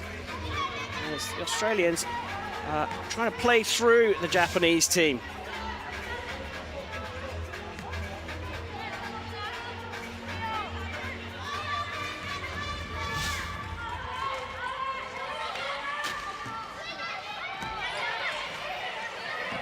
Just 8 seconds left on the shot clock. The Australians need to get something out. It's a back out to Merritt. She's going to have a shot. Two-pointer, recovered on the rebound. Not quite, goes out of play. So Japan will get the ball now.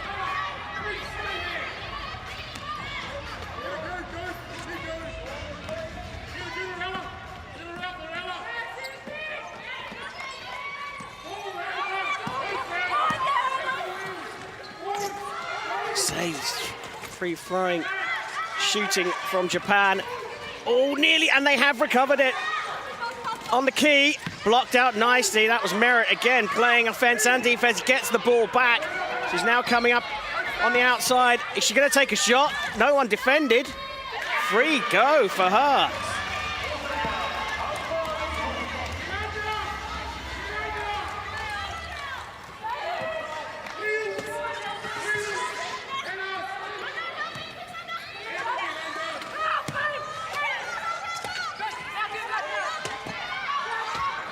Captain passing out, was that just inside the D. Aquino with the 2 points.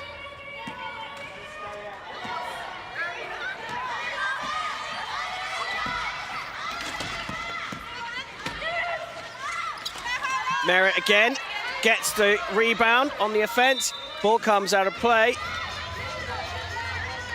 Merritt sees the funny side of that.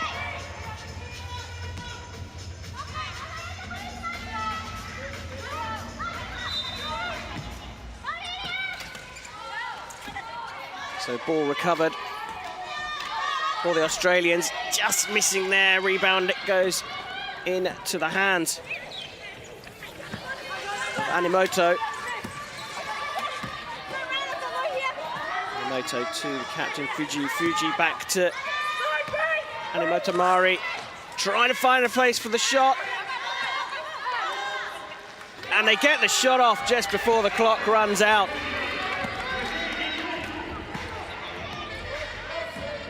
As you can see, this game does not stop just because a point is scored. Team that just had a point scored against them get straight back on it. And infringement there means possession moves back over to Japan. Ball thrown in. Picked up again by Animoto. Animoto out to Fuji. These two are running the show for Japan at the moment.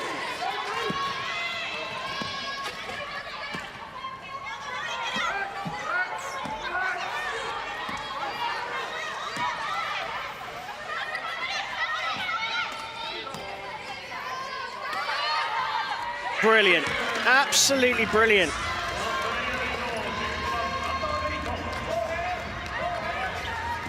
But Merritt is playing a blinder at the moment. Oh, just comes off the backboard and in.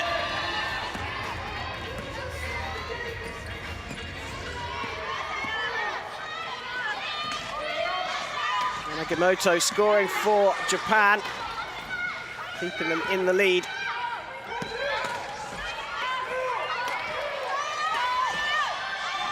Oh, just out there on the rebound.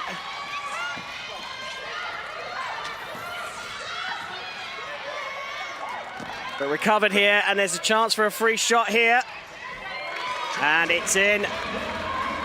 Amber Merritt with the steal. Passing to her captain, Georgia Monroe-Cook, for the points. Recovered on the rebound, but as a technical infringement. Number 10, Bree Melbourne.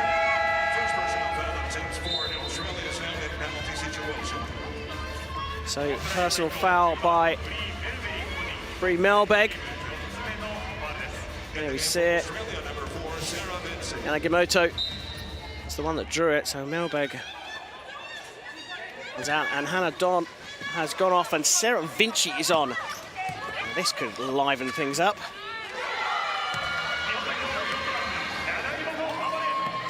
Japan strike back immediately.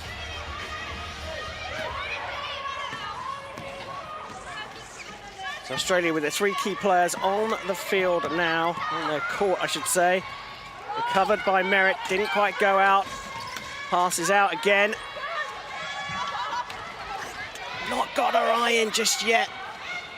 Georgia Monroe-Cook.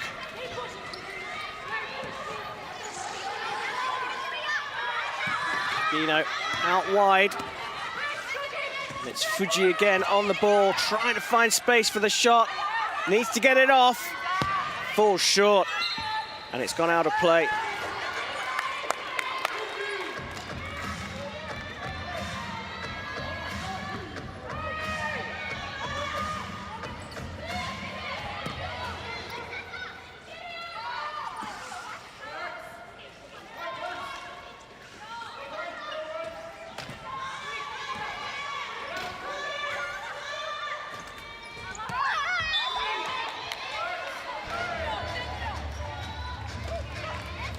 So Yanagimoto's gone off, and it's Shimizu who's come on. Like for like, forward for centre going off.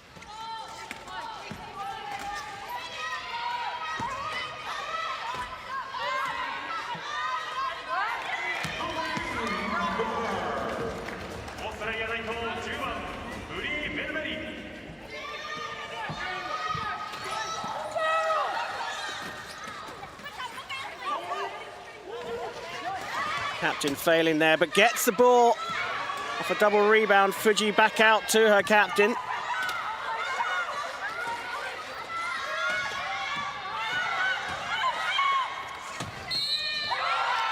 And it is Animoto, part of the team for Japan when they got silver at the 2018 Asian Para Games.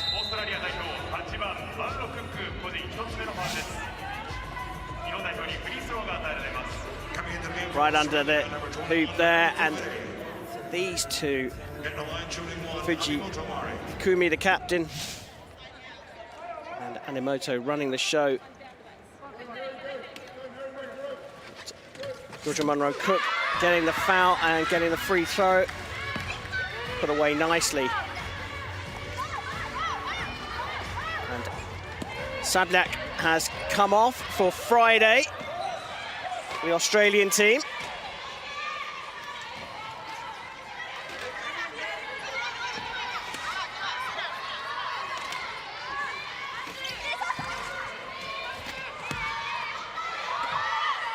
Friday already making herself busy.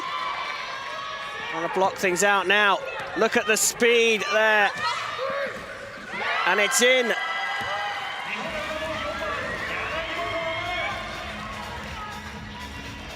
Yanagimoto back on.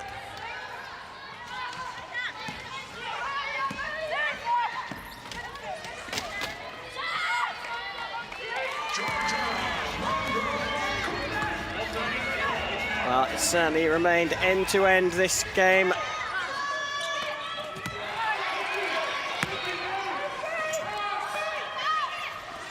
Well, steal there. And Friday attempting to get to the ball, but not quite in time.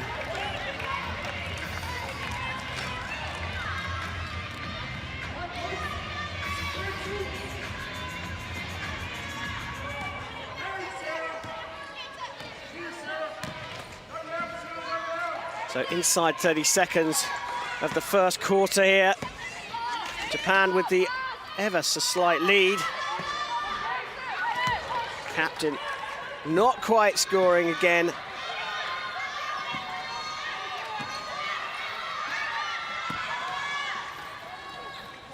Oh, and a good defensive block there by Merritt. And there is the buzzer for the end of the first quarter. Whoa, what an exciting game. This is Japan leading Australia 16 points to 14 in this first Group A game for both teams here at the Tokyo 2020 Paralympic Games.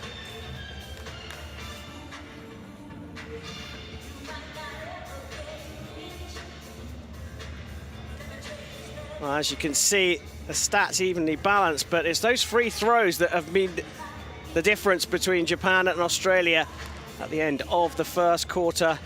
Slightly more turnovers for the Australians, but what a start to this Pool A match.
Well, there we have it, quarter one complete. Japan leading the host nation 16-14 over Australia in this women's wheelchair basketball Group A match here at the Musashino Forest Sports Plaza.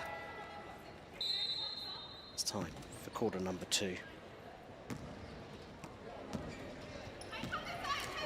So Japan with a 2-point lead.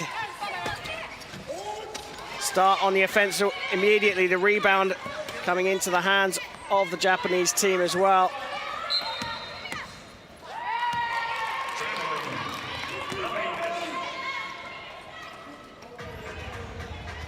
And there's Katada Chihiro,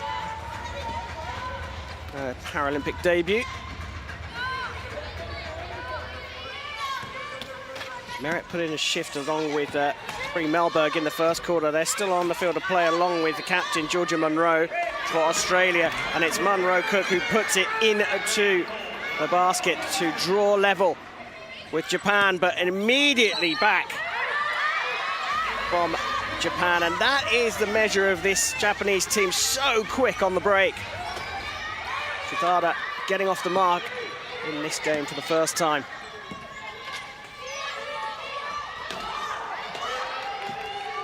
Munro Cook with the ball, trying to find a way through, and Merritt just fielding her away.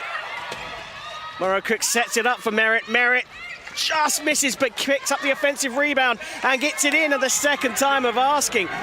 What play from these two at the moment. Munro Cook and Amber Merritt running the show for the Australians.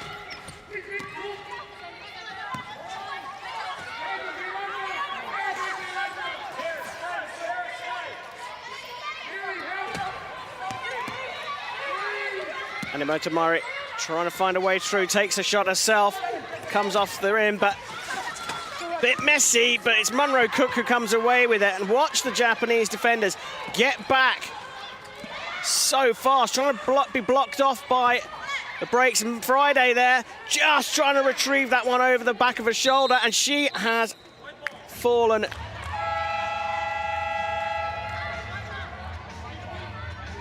What a start to this second quarter. Number 15, Amber Merritt.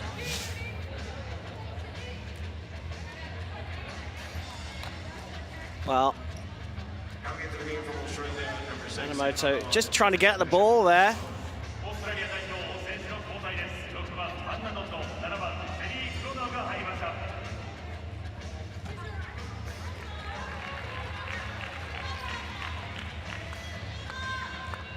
Shelley Conroe,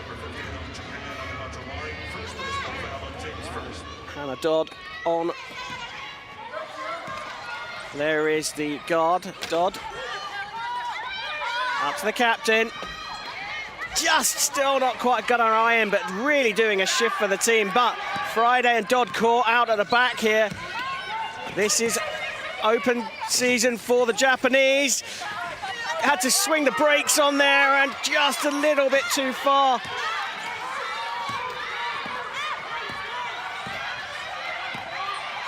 Trying to make a break there, Munro Cook. And the 8-second penalty coming through there. Australia couldn't get the ball out of their own half once they'd received it. And that is why they got penalised.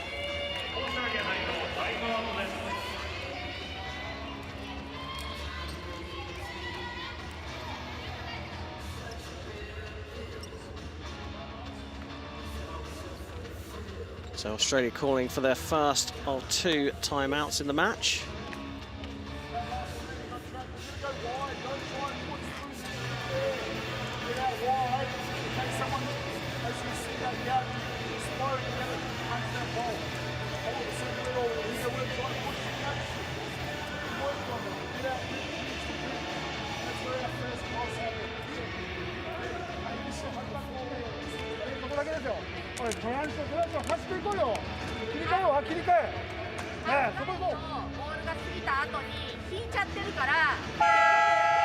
Oh, Craig Friday, the Australian coach, has his words. He's saying don't try and play it through the middle, get out wide when you're on the counter. And Itawasu Yoshiaki here, the Japanese coach, giving them their instructions.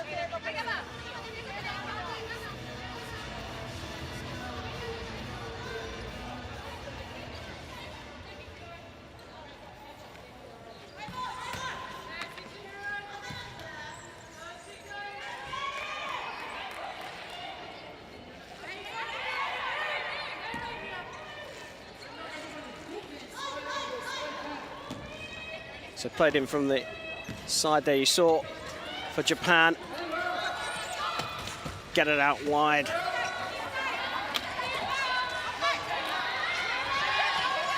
Animoto. Oh, trying these shots from outside. From an angle, not working out for Japan. Friday getting in amongst the mix and trying to block out the space for Amber Merritt. As it turns out, she gets her shot off. Defensive rebound for the Japanese team, and Merritt just about does enough to stop that one from going through. Very, very close for Japan there. And now Chrono inside. Captain taking foul there. Number 10, Hageno Mino. First personal foul on team's second. There you see Dodd drawing the foul.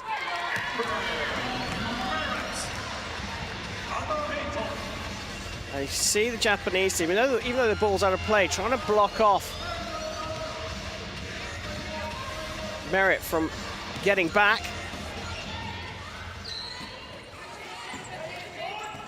Really trying to block Merritt out of the game here, but it's opened up in the middle.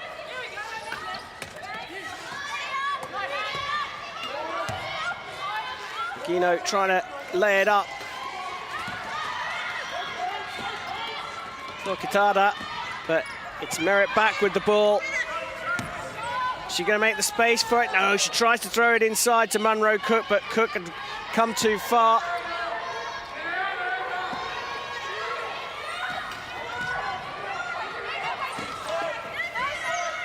Animoto, well, she went for the layup, didn't get it out to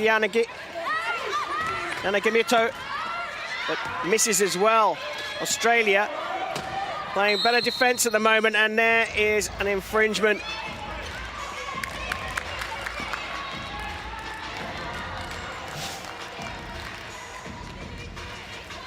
Trying to find a way through.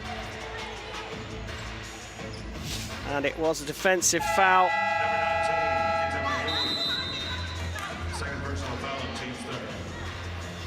Second personal foul from Yanagimoto.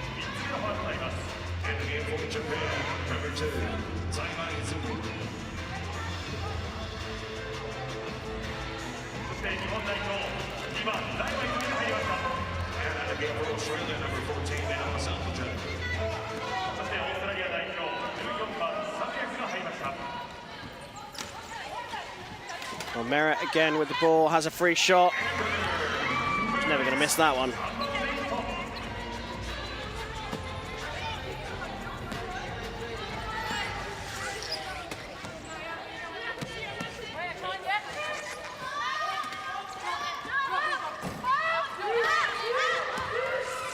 again, another miss there, but shot clock started counting down already. Oh, it wasn't intercepted, but a fumble there in the end.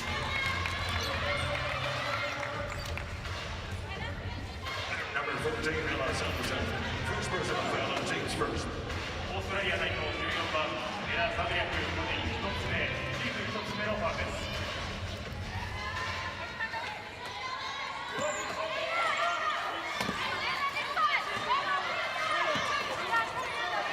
It's been a while since Japan have had a shot and scored a basket, but they do this time, and that's Kidada Chihiro. Merritt played an absolute blinder for Australia, but pace she's going at, is she going to have the condition to play through to the end?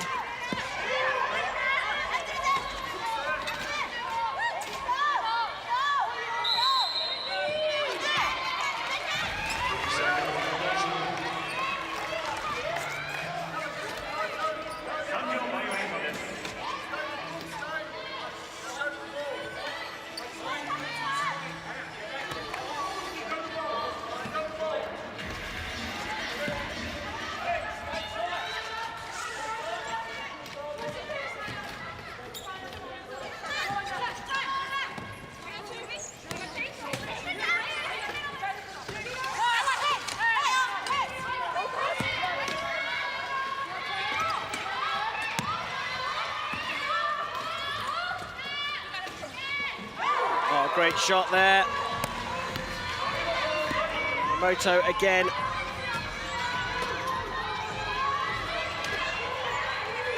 It's out to Chrono now. Australia. And Chrono, part of that team that came 9th at the World Championships in 2018, but it's the number 14 guard Ella Sabyak, marking from the Gold Coast, and puts it in. Australia go 2 points ahead again. This game's opened up a little bit now. And well, easy peasy for Anamata Mari. That's from a couple hundred kilometers south of Tokyo in Osaka. Shelly Chrono into the middle again, electing to spin, passes it out to number 8, but there's been an infringement.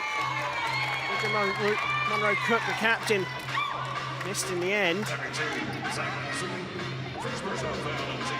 So it was a personal foul drawn by Hannah Dodd.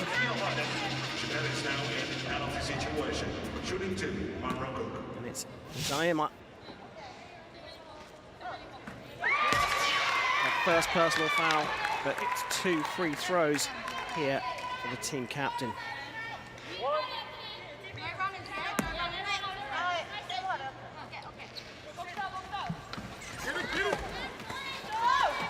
Offensive rebound, but falls short.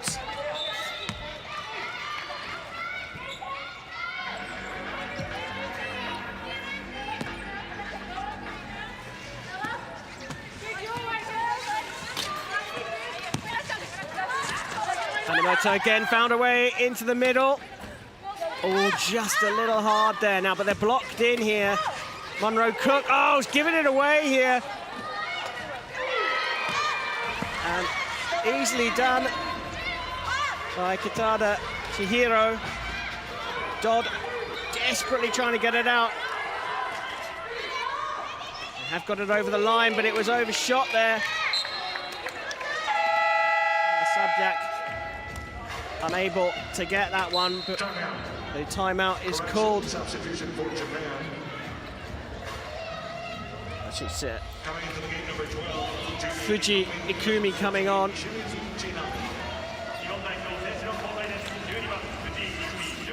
Citing of Shimizu Chinami. Yamamoto coming off. It was Australia who called the timeout. This is their second timeout as well.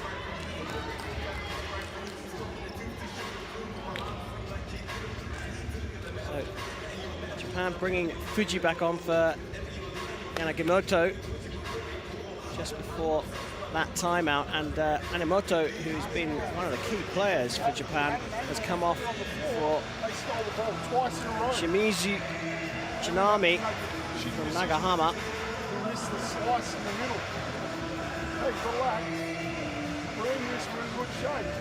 The leading scorers, Merit, star player. Anemoto, as I say, coming off for Japan. He's got the most baskets. But Craig Friday's talking about the steals that this Japanese team have made. And the game has opened up a little bit, and at the moment, whilst Japan lead, still too tight to call, but it may well start to favour them a little bit. They were finding a little bit more space in the D.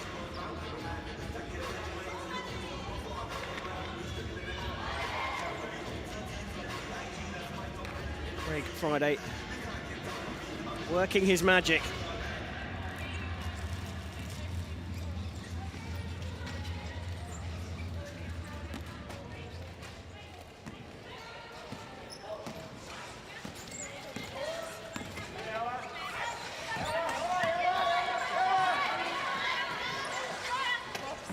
Great shot there. Absolutely fabulous stuff from Agino Meyer.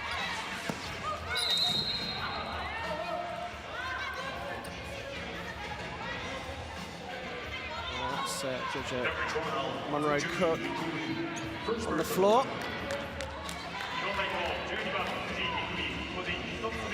Teammates to right herself.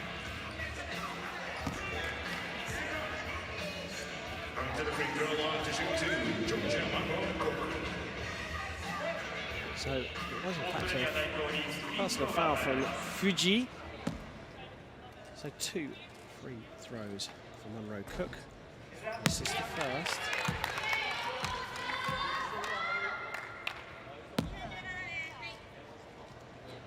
Australian captain trying to get the gap closed down. She's done 50% of the job. She got 1 out of the 2. But look at this Japanese team back on the break again.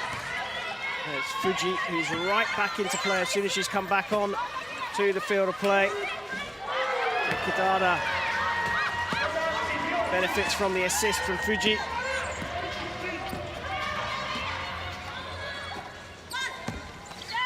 Beautiful play from Australia, and in the end, 2 defensive rebounds, and Amber Merritt, 4th time of asking, gets it in for Australia. Bit of desperation in there.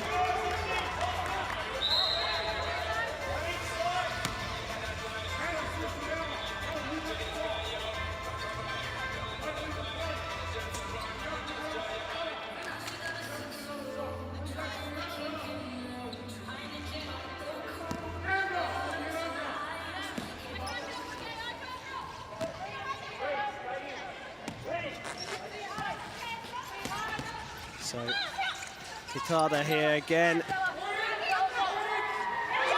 And it's easy pickings for Fuji. The Australian team need to find a bit of a breakthrough here. Merritt on the ball, bodes well as Monroe Cook goes into the center, but it's stolen by the Japanese team. And look at the break here. Oh, brilliant, absolutely brilliant. Kitada with the steal. Agino with the points. It's starting to look ominous for the Australian team. Just under a minute to go before we reach the halfway point in this match.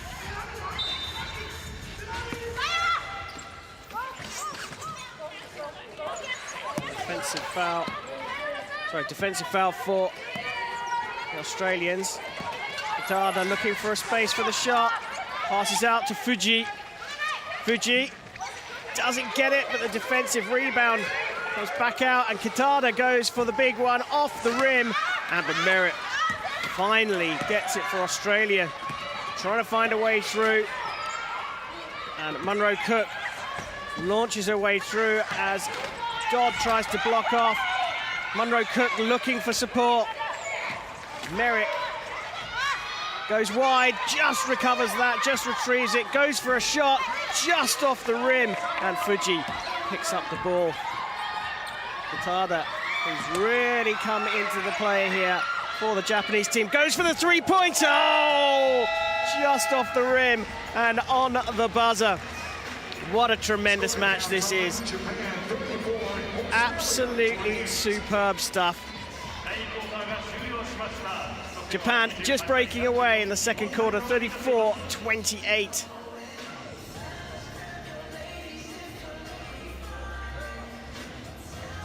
Amber Merritt there, number 15, playing an absolute blinder, along with their captain just in front of her there. But the Australian team just fell away from Japan, who started to break away on the wings. Half-time here on day one of the 2020 Paralympic Games. Japan looking the stronger. Australia perhaps looking a little bit weary after that second quarter, but at half-time, it was the Japanese team leading 34-28.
The Tokyo 2020 organizing committee would like to thank all volunteers for their time and dedication toward making Tokyo 2020 a success. さて、今大会ボランティアとしてご参加いただいておりますすべての方々にここで御礼を申し上げたいと思います。皆様ご協力いただき大変にありがとうございます。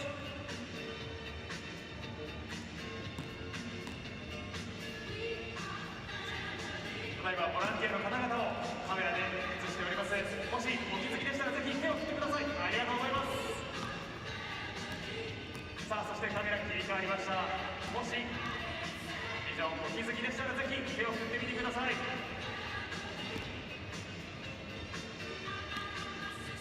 素晴らしい笑顔を見せてくれてます。ありがとうございます。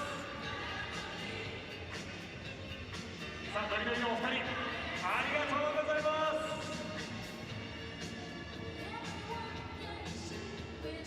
続いてカメラ切り替わりましたよ。ちょっとお気づきじゃないかな。さあ、また切り替わりました。あ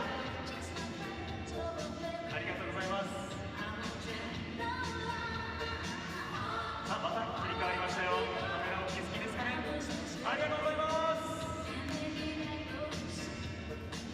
皆様この後もよろしくお願いします。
time for the second half of this Pool A women's wheelchair basketball match between Australia and Japan. Japan leading 34 points to 28, and certainly got the better of the second quarter.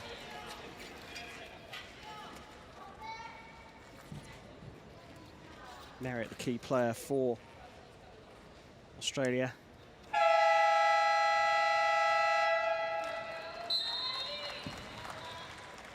So Merritt begins play here in this second half, third quarter of the match. Straight out to Munro Cook and on to Dodd, who passes out to Munro Cook for the block.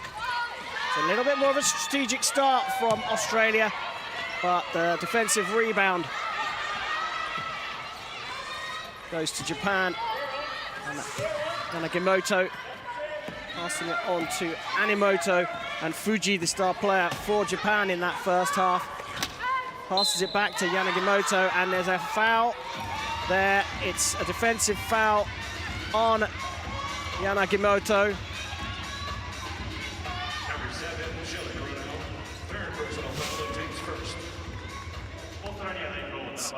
Shelley Chrono with the personal foul, her third in the match. 5 and you're off. So will Craig Friday, the coach, start to think about a tactical change? Yanagimoto missing her first free throw.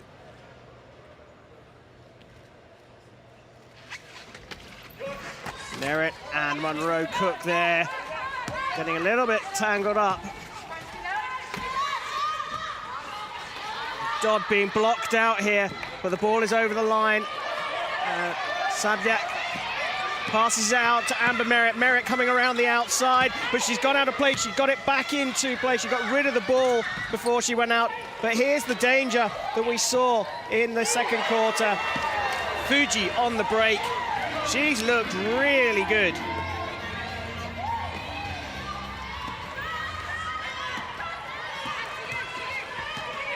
Merritt trying to get right up in amongst it, and now a defensive foul from Kitama Yui. That's her first personal foul. That's her second actually in their match. One in the first half as well. Connor forcing a foul, and immediate change as Zaima Izumi comes on.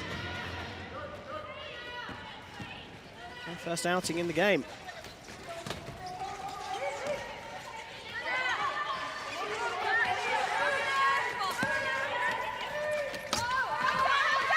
Munro Cook.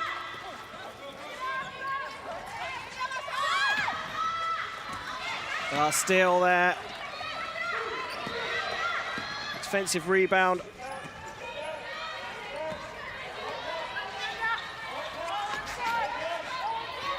Animoto not able to find a way through, but looks for the three-pointer. Fuji going for the two and gets it. Fuji is on fire here.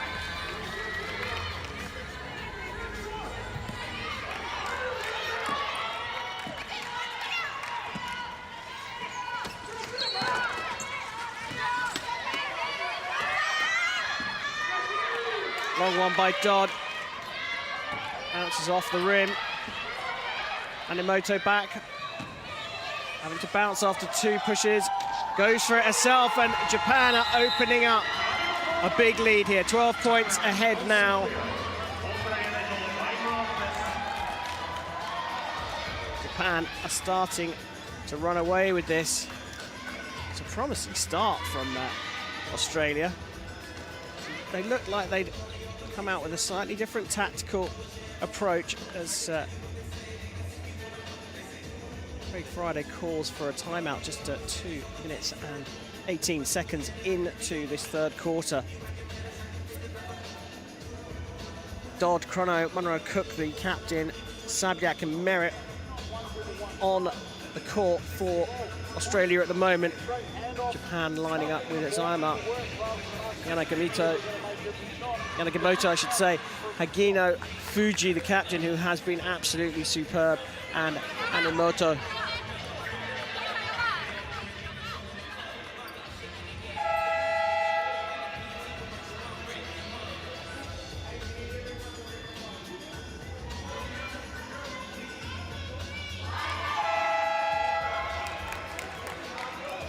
You can see the amount of work that Amber Merritt, the London 2012 silver medalist, has been doing in this match, carrying the team. But you've got to think about Georgia Munro-Cook as well. The captain has had multiple shots at the rim and just not up to her usual standard. Play underway again after the timeout. Munro-Cook, captain for Australia, on the ball. Trying to find a way through, but blocked out by Hagino. Pushed out the way, and travelling called against Munro-Cook. Got to wonder when Sarah Vinci might be back on for Australia. She hasn't played that much, just 5 minutes, 12 seconds. That is a surprise, unless there's an unknown injury.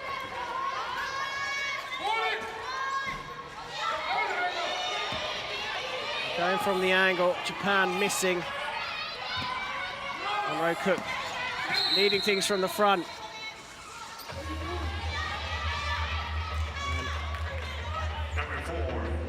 With the foul. It's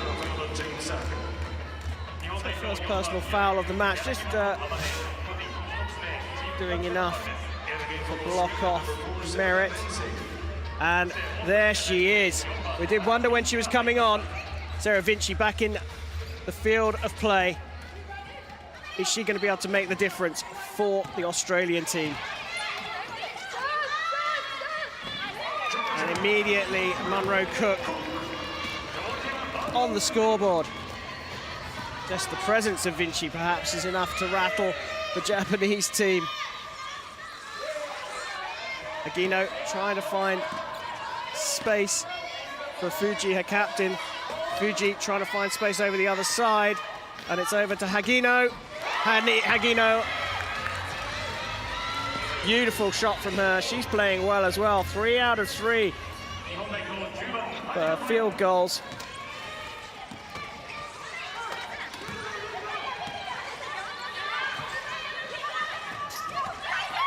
Just look at the solid defense, but somehow Munro-Cook found a way through the middle. Great play. The Australians buoyed by Vinci being back on the field of play for them, but it's out. Was that a little bit too long? Couldn't quite keep it in play, Yanagimoto, and she is on the floor. Captain Fuji here helping her up.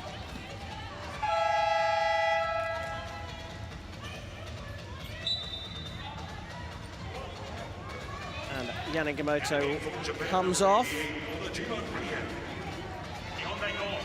Najima Rai on for her first outing here. Watch out for her. She can shoot from a long way out. Look out for that number 88. Odajima for Australia. 2 unanswered baskets, closing the gap.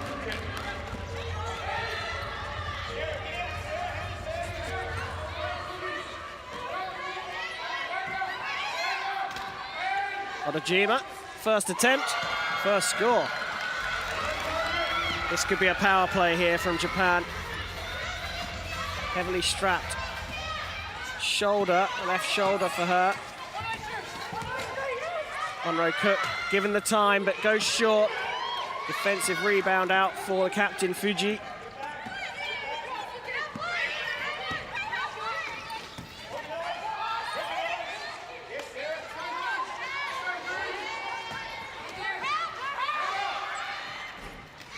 Just hitting the rim that time.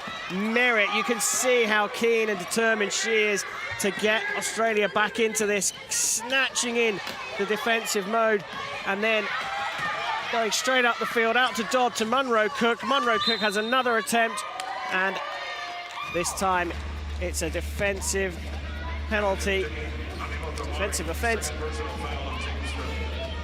It's the 15, Anna Tamari, with her third personal,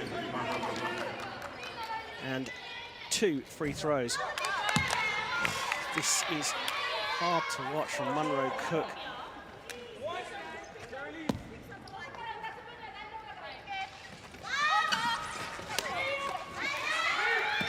So Japan with the ball again, leading by 10.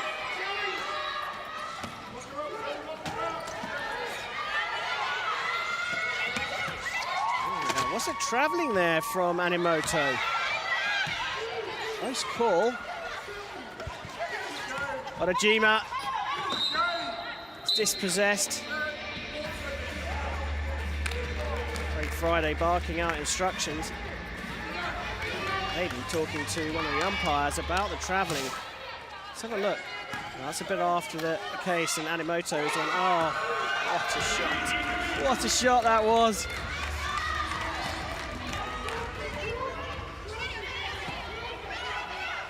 Fiji with another 2-pointer for Japan.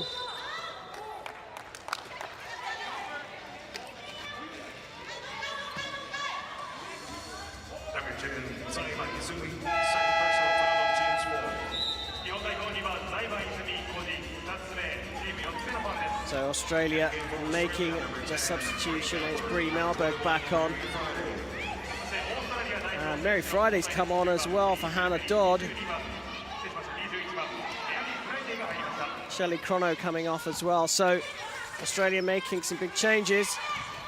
Sarah Vinci still in there, but it's Monroe Cook, the captain, who lays it up. And Sarah Vinci gets her first points here, making the difference already. Friday looking to block out any runners. But there is Fuji. She's been superb, but a fumble there, an unforced error. She has been monumental, the captain for Japan, in this match.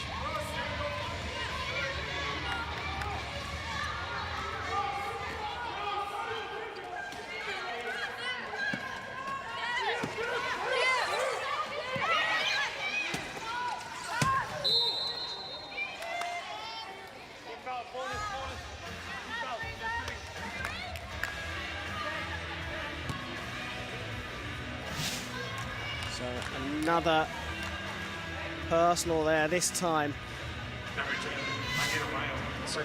Agino, first personal foul. And again for Japan, number 5, Hirai Miki, number 7, Tsujina Ayumi. They make a change, Japan as well. Hirai Miki's coming on for her first outing along with Tsuchida.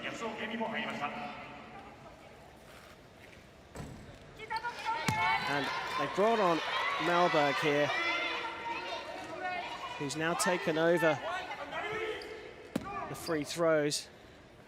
There's a big switch around for the Japanese team, is third one, and Bree Melberg gets her second. So Georgia Monroe Cook, the captain, has been substituted on the free throws.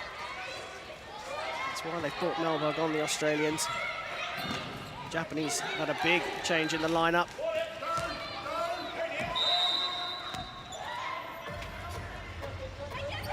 And call there just to allow Fuji to right herself. The Japanese team on the field of play now is Hirai, Tsuchida, Hagino, Fuji, the captain, and Yasuo. So 3 players getting their first run out in the match here. Hirai, Tsuchida, and Yasuo. That's how confident Japan are. Monroe Cook trying to find a way through as Vici is looking for a place. Melberg on the outside goes for the 2 points just inside, but a offensive rebound out to Vici. Merritt throws it out. Melberg to the captain, back to her. They're just not quite in sync at the moment. They're finding the positions on the attack. Friday brilliantly there with the steal. Tries to throw it out, but just loose. And now Japan on the march, and wow, a beautiful bit of play there from Hagino, who writes herself off the hoardings. Merritt back with the ball Vici staying solid. Monroe Cook on the paint. Out to Vici. Too far out for Vici. Monroe Cook just not running for her today. And again, watch out, Japan. Tsuchida Mayumi. Oh, what a cracker that was.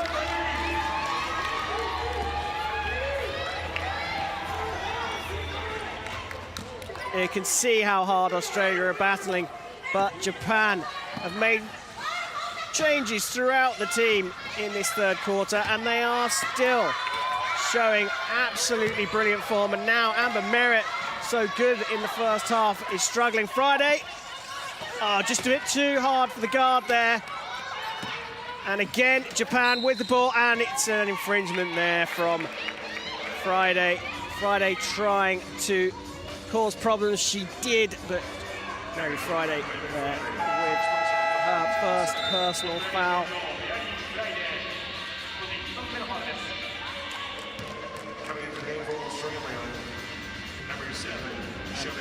It's Australia now making the wholesale changes. Tysh Ovens on for her first outing here. Sally Cronroe on as well.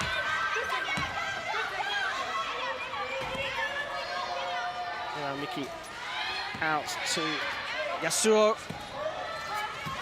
And there is the star player, the captain, Fuji, who again passes out to Hirai, and Hirai gets her first points.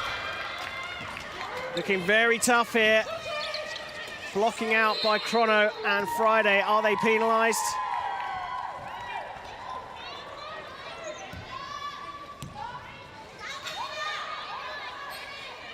They are, and Japan with the throw-in. It's Hirai again. Trying to find space. Shishida goes for her first, and Merritt out there. And look at the play here from Sarah Vici.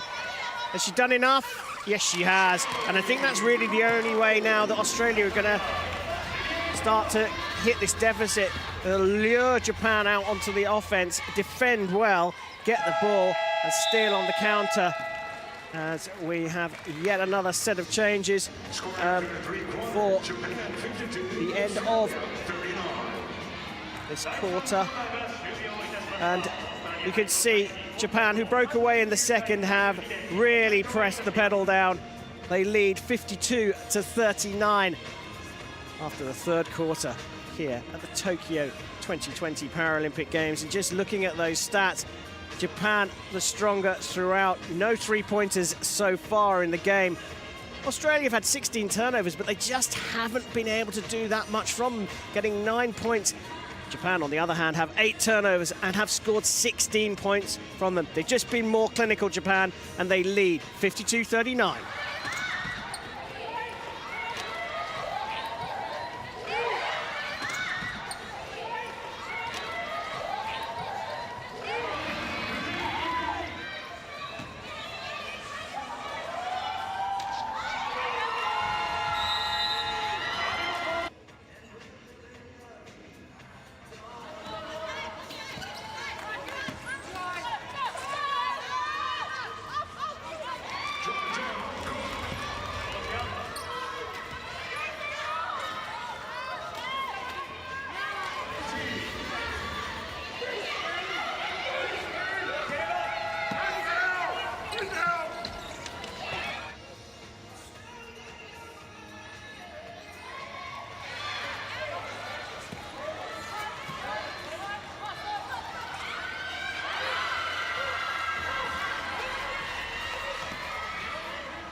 We'll break over and now time for the fourth quarter of this thrilling match. Australia versus Japan. Underway in the fourth quarter of this Pool A match.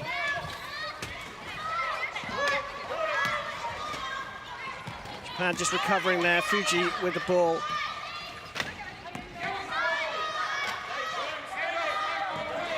Yoshida still on. Oh, close. And Merritt has been on since the start. Now Japan working on that block against Vici, and I think they're going to get a technical here. So Japan starting this fourth quarter with Yagimoto, Shichida, Hagino, Fuji the captain, and Yasuo. Australia with Cronje getting her first outing. Chrono, Ovens, Merritt, and Friday. Georgia Munro-Cook off for the first time in the match, and it's Japan. Strike first. Tsuchida, Mayumi. 50% of her field goals made from the attempts. It's 2 out of 4. And they get a free throw as well for a penalty. So having salt into the wounds now, Japan.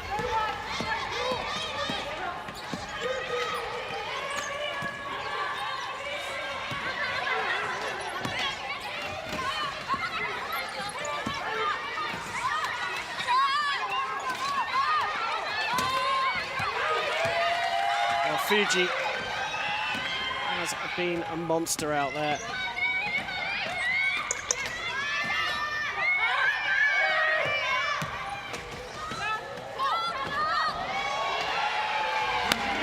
Again, it doesn't matter where the ball comes from Australia.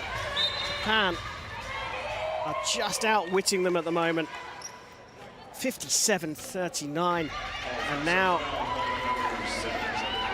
Chrono getting called up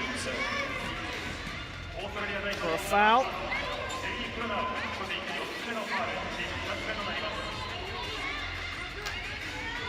Look like someone you want to mess with, Shirley Cornell. 4 fouls, though, and will Craig Friday think about getting her off? 5, and you are off.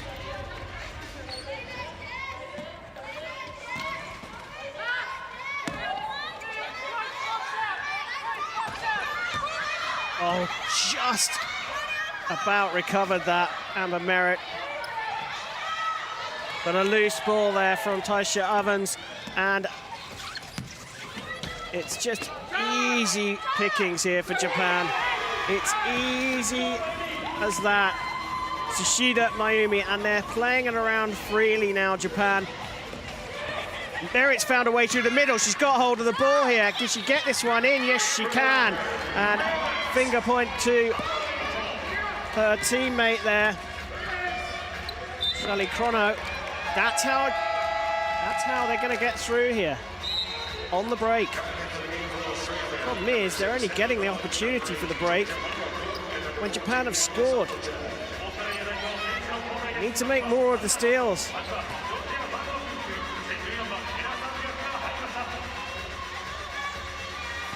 Munro-Cook back on. It's Taisha Ovens who's gone off. Munro-Cook has had a breather. Chrono, oh, just too long, just too long. Amber Merritt. She has played 32 minutes and 16 seconds. That is the entirety of the match. That is some conditioning she's got. Munro-Cook back on after her rest. Amber Merritt off the rim again. It's the story, it's the same old story over and over again. First personal foul on team's third. So getting the personal foul there. Defending high. Tsuchida. And, oh. Remarkable attempt there, but not quite. Merritt changing directions. She's found a way to, oh, now there's a tumble there. Now, will that be called as a Dodd foul? I didn't quite see. We'll have another look at it here. If Merritt changes direction, well, to me, that looked like a block. And the infringement. Well, wait to see who's got that. And again for Japan, number 15, Amimoto Mori, number 18, Kitana Chihiro, number 19, Kitana Yu. So, also changes now for Japan as Animoto, Kitada and Kitama come on.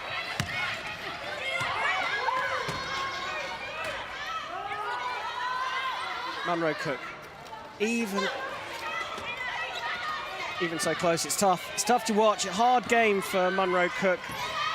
She's the captain of Australia for a good reason, but she's just not firing at the moment. Defensive rebound from Kitada and has opened up this opportunity, and that has bounced off the rim 15 times to the dozen and gone in.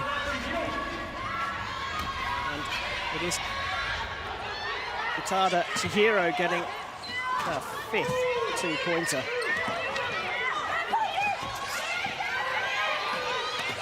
Munro Cook on the other side, gets it in and gets 2 free throws as well.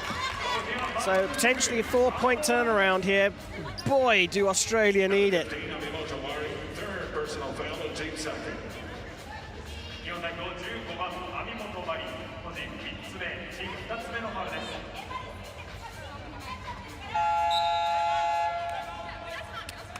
Timeout, Australia.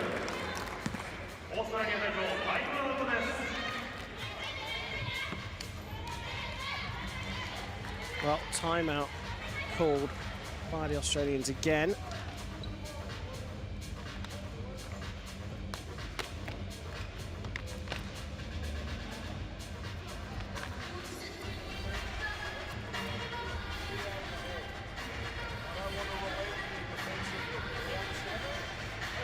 We can't quite hear Craig Friday, I should say, but as you see, Amber scored 18, highest score for Australia. Captain Georgia Munro Cook, 16. Now, she could have had so much more, but the points being shared more evenly amongst the Japanese team. Fuji, who has been, well, absolutely phenomenal, has got 13 of them. Animoto also playing a blind guard, Akino, who's also up there as the 3rd highest scorer for Japan.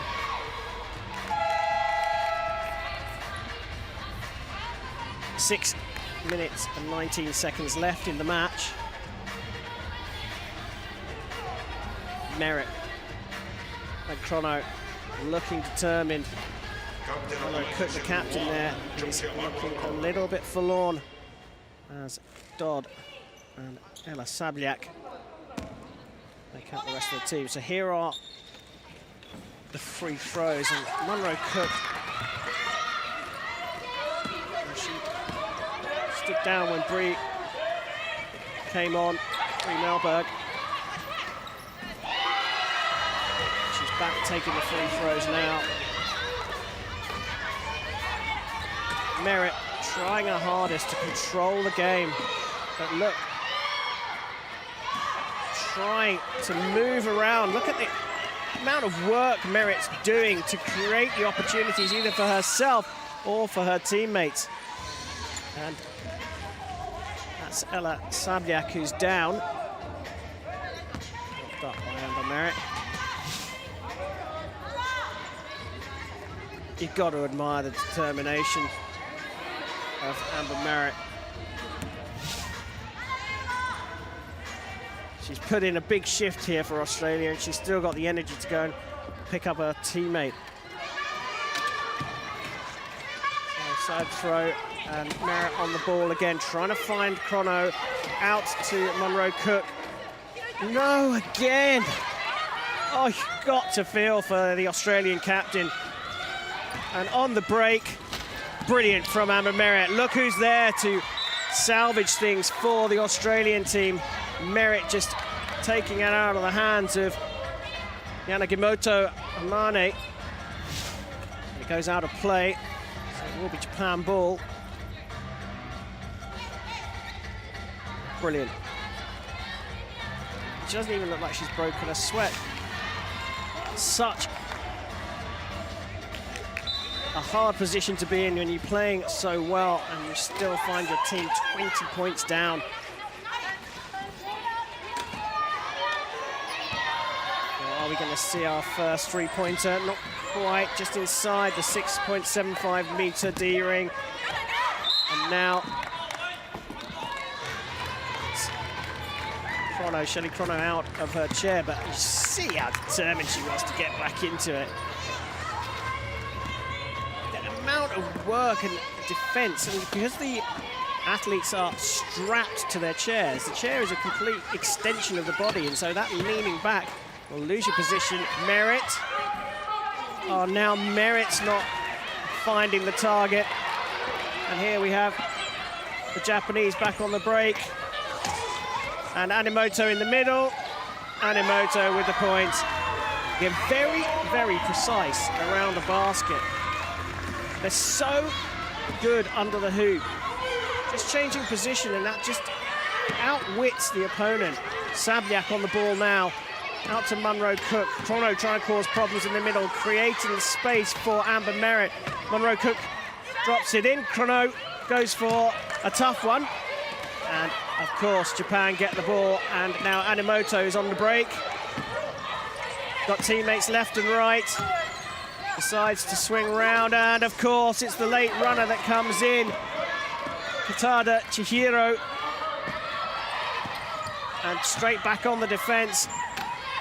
The pair of them as well. Out into the middle. Dodd goes too far. And now we've got a break. Oh, but just fell behind. Chrono knew where Merritt was. Dodd has another chance. More time. Still not quite high enough. There's absolutely no chance of this team giving up, but that's a lovely ball for Animoto. Chrono comes across to defend. Does her job. Animoto trying to create space for herself, but opens it up for Yanagimoto Amane, and this is the sign of a quality team. They are prepared to give up opportunities at the basket when they see their teammate in a better position. Chrono to Merritt. Merritt, and Australia still can't score, and look at the frustration on Amber Merritt's face. Heartbreaking to watch. Animoto, and that is taking one for the team, I think, from Shelley Chrono. Substitution for Australia. Coming in for the game, number 4, Sarah Benson. Number 5, Jess Gorman. Number 22, Look at this play. Isabel Martin. Animoto in free play, and I think that was just, well, I'm just not going to let you through, pretty much.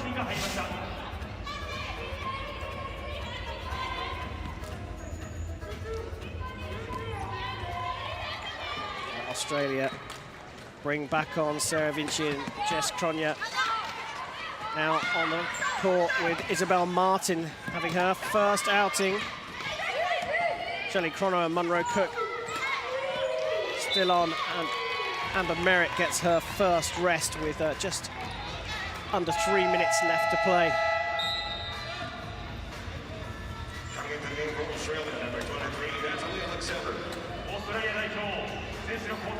Now it's Alexander on for Chrono, and it's her first outing here as well. Craig Friday, I think, has metaphorically thrown the towel in here, and no wonder. The gap is too big with just 2.5 minutes left to play. How much damage, how much more damage can Japan do? Home nation starting so well here. Katada Chihiro getting her eye in.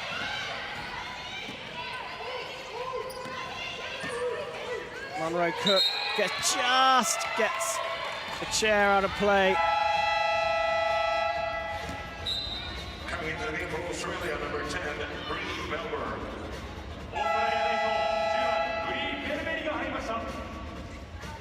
Bree Melberg is back on. And in the game for Japan, number 2, Zaima Izumi. Number 5, Hirai Miki. So it's Vinci, Tronya, Munro, Cook, Martin and Alexander in the lineup for Australia now. Yanagimoto, Agino, Animoto, Kitada and Kitama on for Japan. Fuji getting good rest. Agino's played 37 minutes, 40 seconds of this match, still on court as well. So she's put in a stint for the Japanese team. Vinci holding on to it. Brie Melberg holding on to it. But Japan have gone defensive, and that will be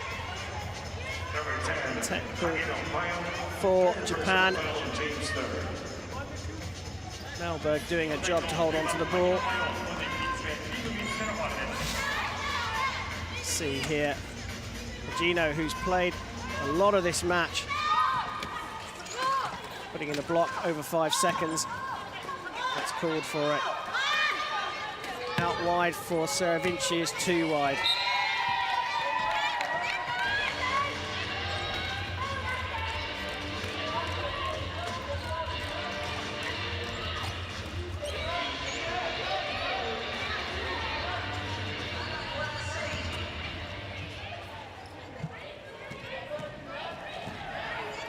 Back in play here. Oh, Vinci played well there against Hirai.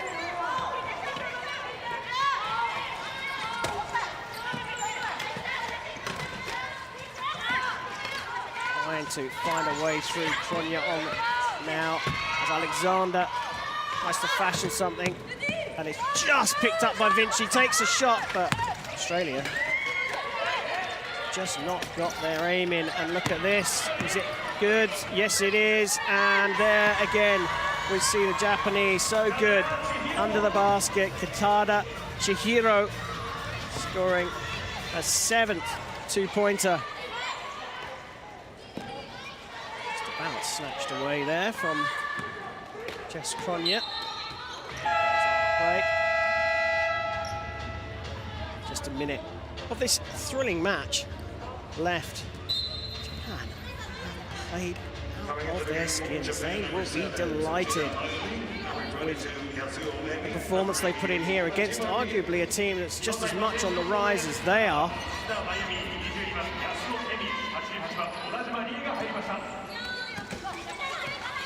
So a minute to go, some pride and face to save here.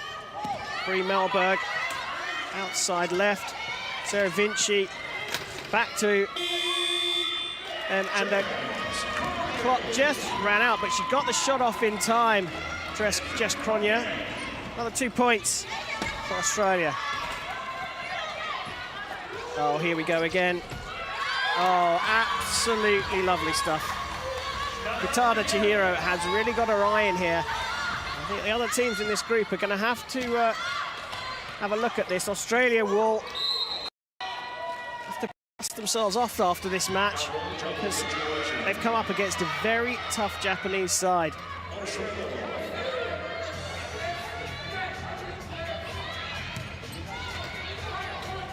So Melberg goes out wide to Tronya. Tronya throws long, just about salvaged from Isabel Martin. And then stolen by the Japanese, long for them. And look who it is up front. She's not been on for a while, just fumbling there. Onojima Rai on with Zaima now as well, as Brie Melberg puts it back into play. Stolen again, but stolen right back. And Kronya here has a chance. Jess Kronya, finally, Australians get one in open play. But that is that. A little too late there for the Australian team, but wow, what a performance from the host nation, Japan, here in their first Pool A match. They take it 73-47 over Australia.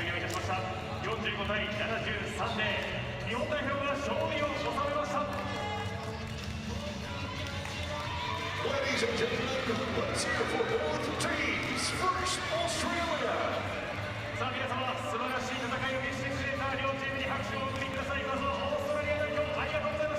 Well, it was a tremendous performance by Sarah Merritt. She played out of her skin. And Merritt playing 36 minutes and 55 seconds of that game. But it's just about the percentages here. Japan were far superior. Take a look at the stats, and well, the top one is the most important, 73 points to 47. But look at the turnovers, just 14 for Japan, but they managed to convert them into 25 points. Australia got 10 more turnovers and just got 11 points, not even half of what Japan got. They were stronger on the rebounds in offense, Australia, but they were stronger on the weaker on the defense rebounds. It was a brilliant game. Japan, though, showing here that they're made of tough stuff. They get their first points on the board, and here are how things stand. Japan level with Canada in terms of points, but look at the points difference, 26 to 19. Australia, well, they've lost one. They get a single point, and they lie in equal place, or third and fourth, with Great Britain, Germany at the bottom of the pile. But what a game. Brilliant stuff. Japan taking it 73-47 over Australia, and they're celebrating and thanking their supporters here at the Musashino Forest Sports Plaza.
Well, a superb game there. Opening group game for both Australia and Japan. Japan and Australia stayed level through the first quarter. Very equal, 16-14 Japan led.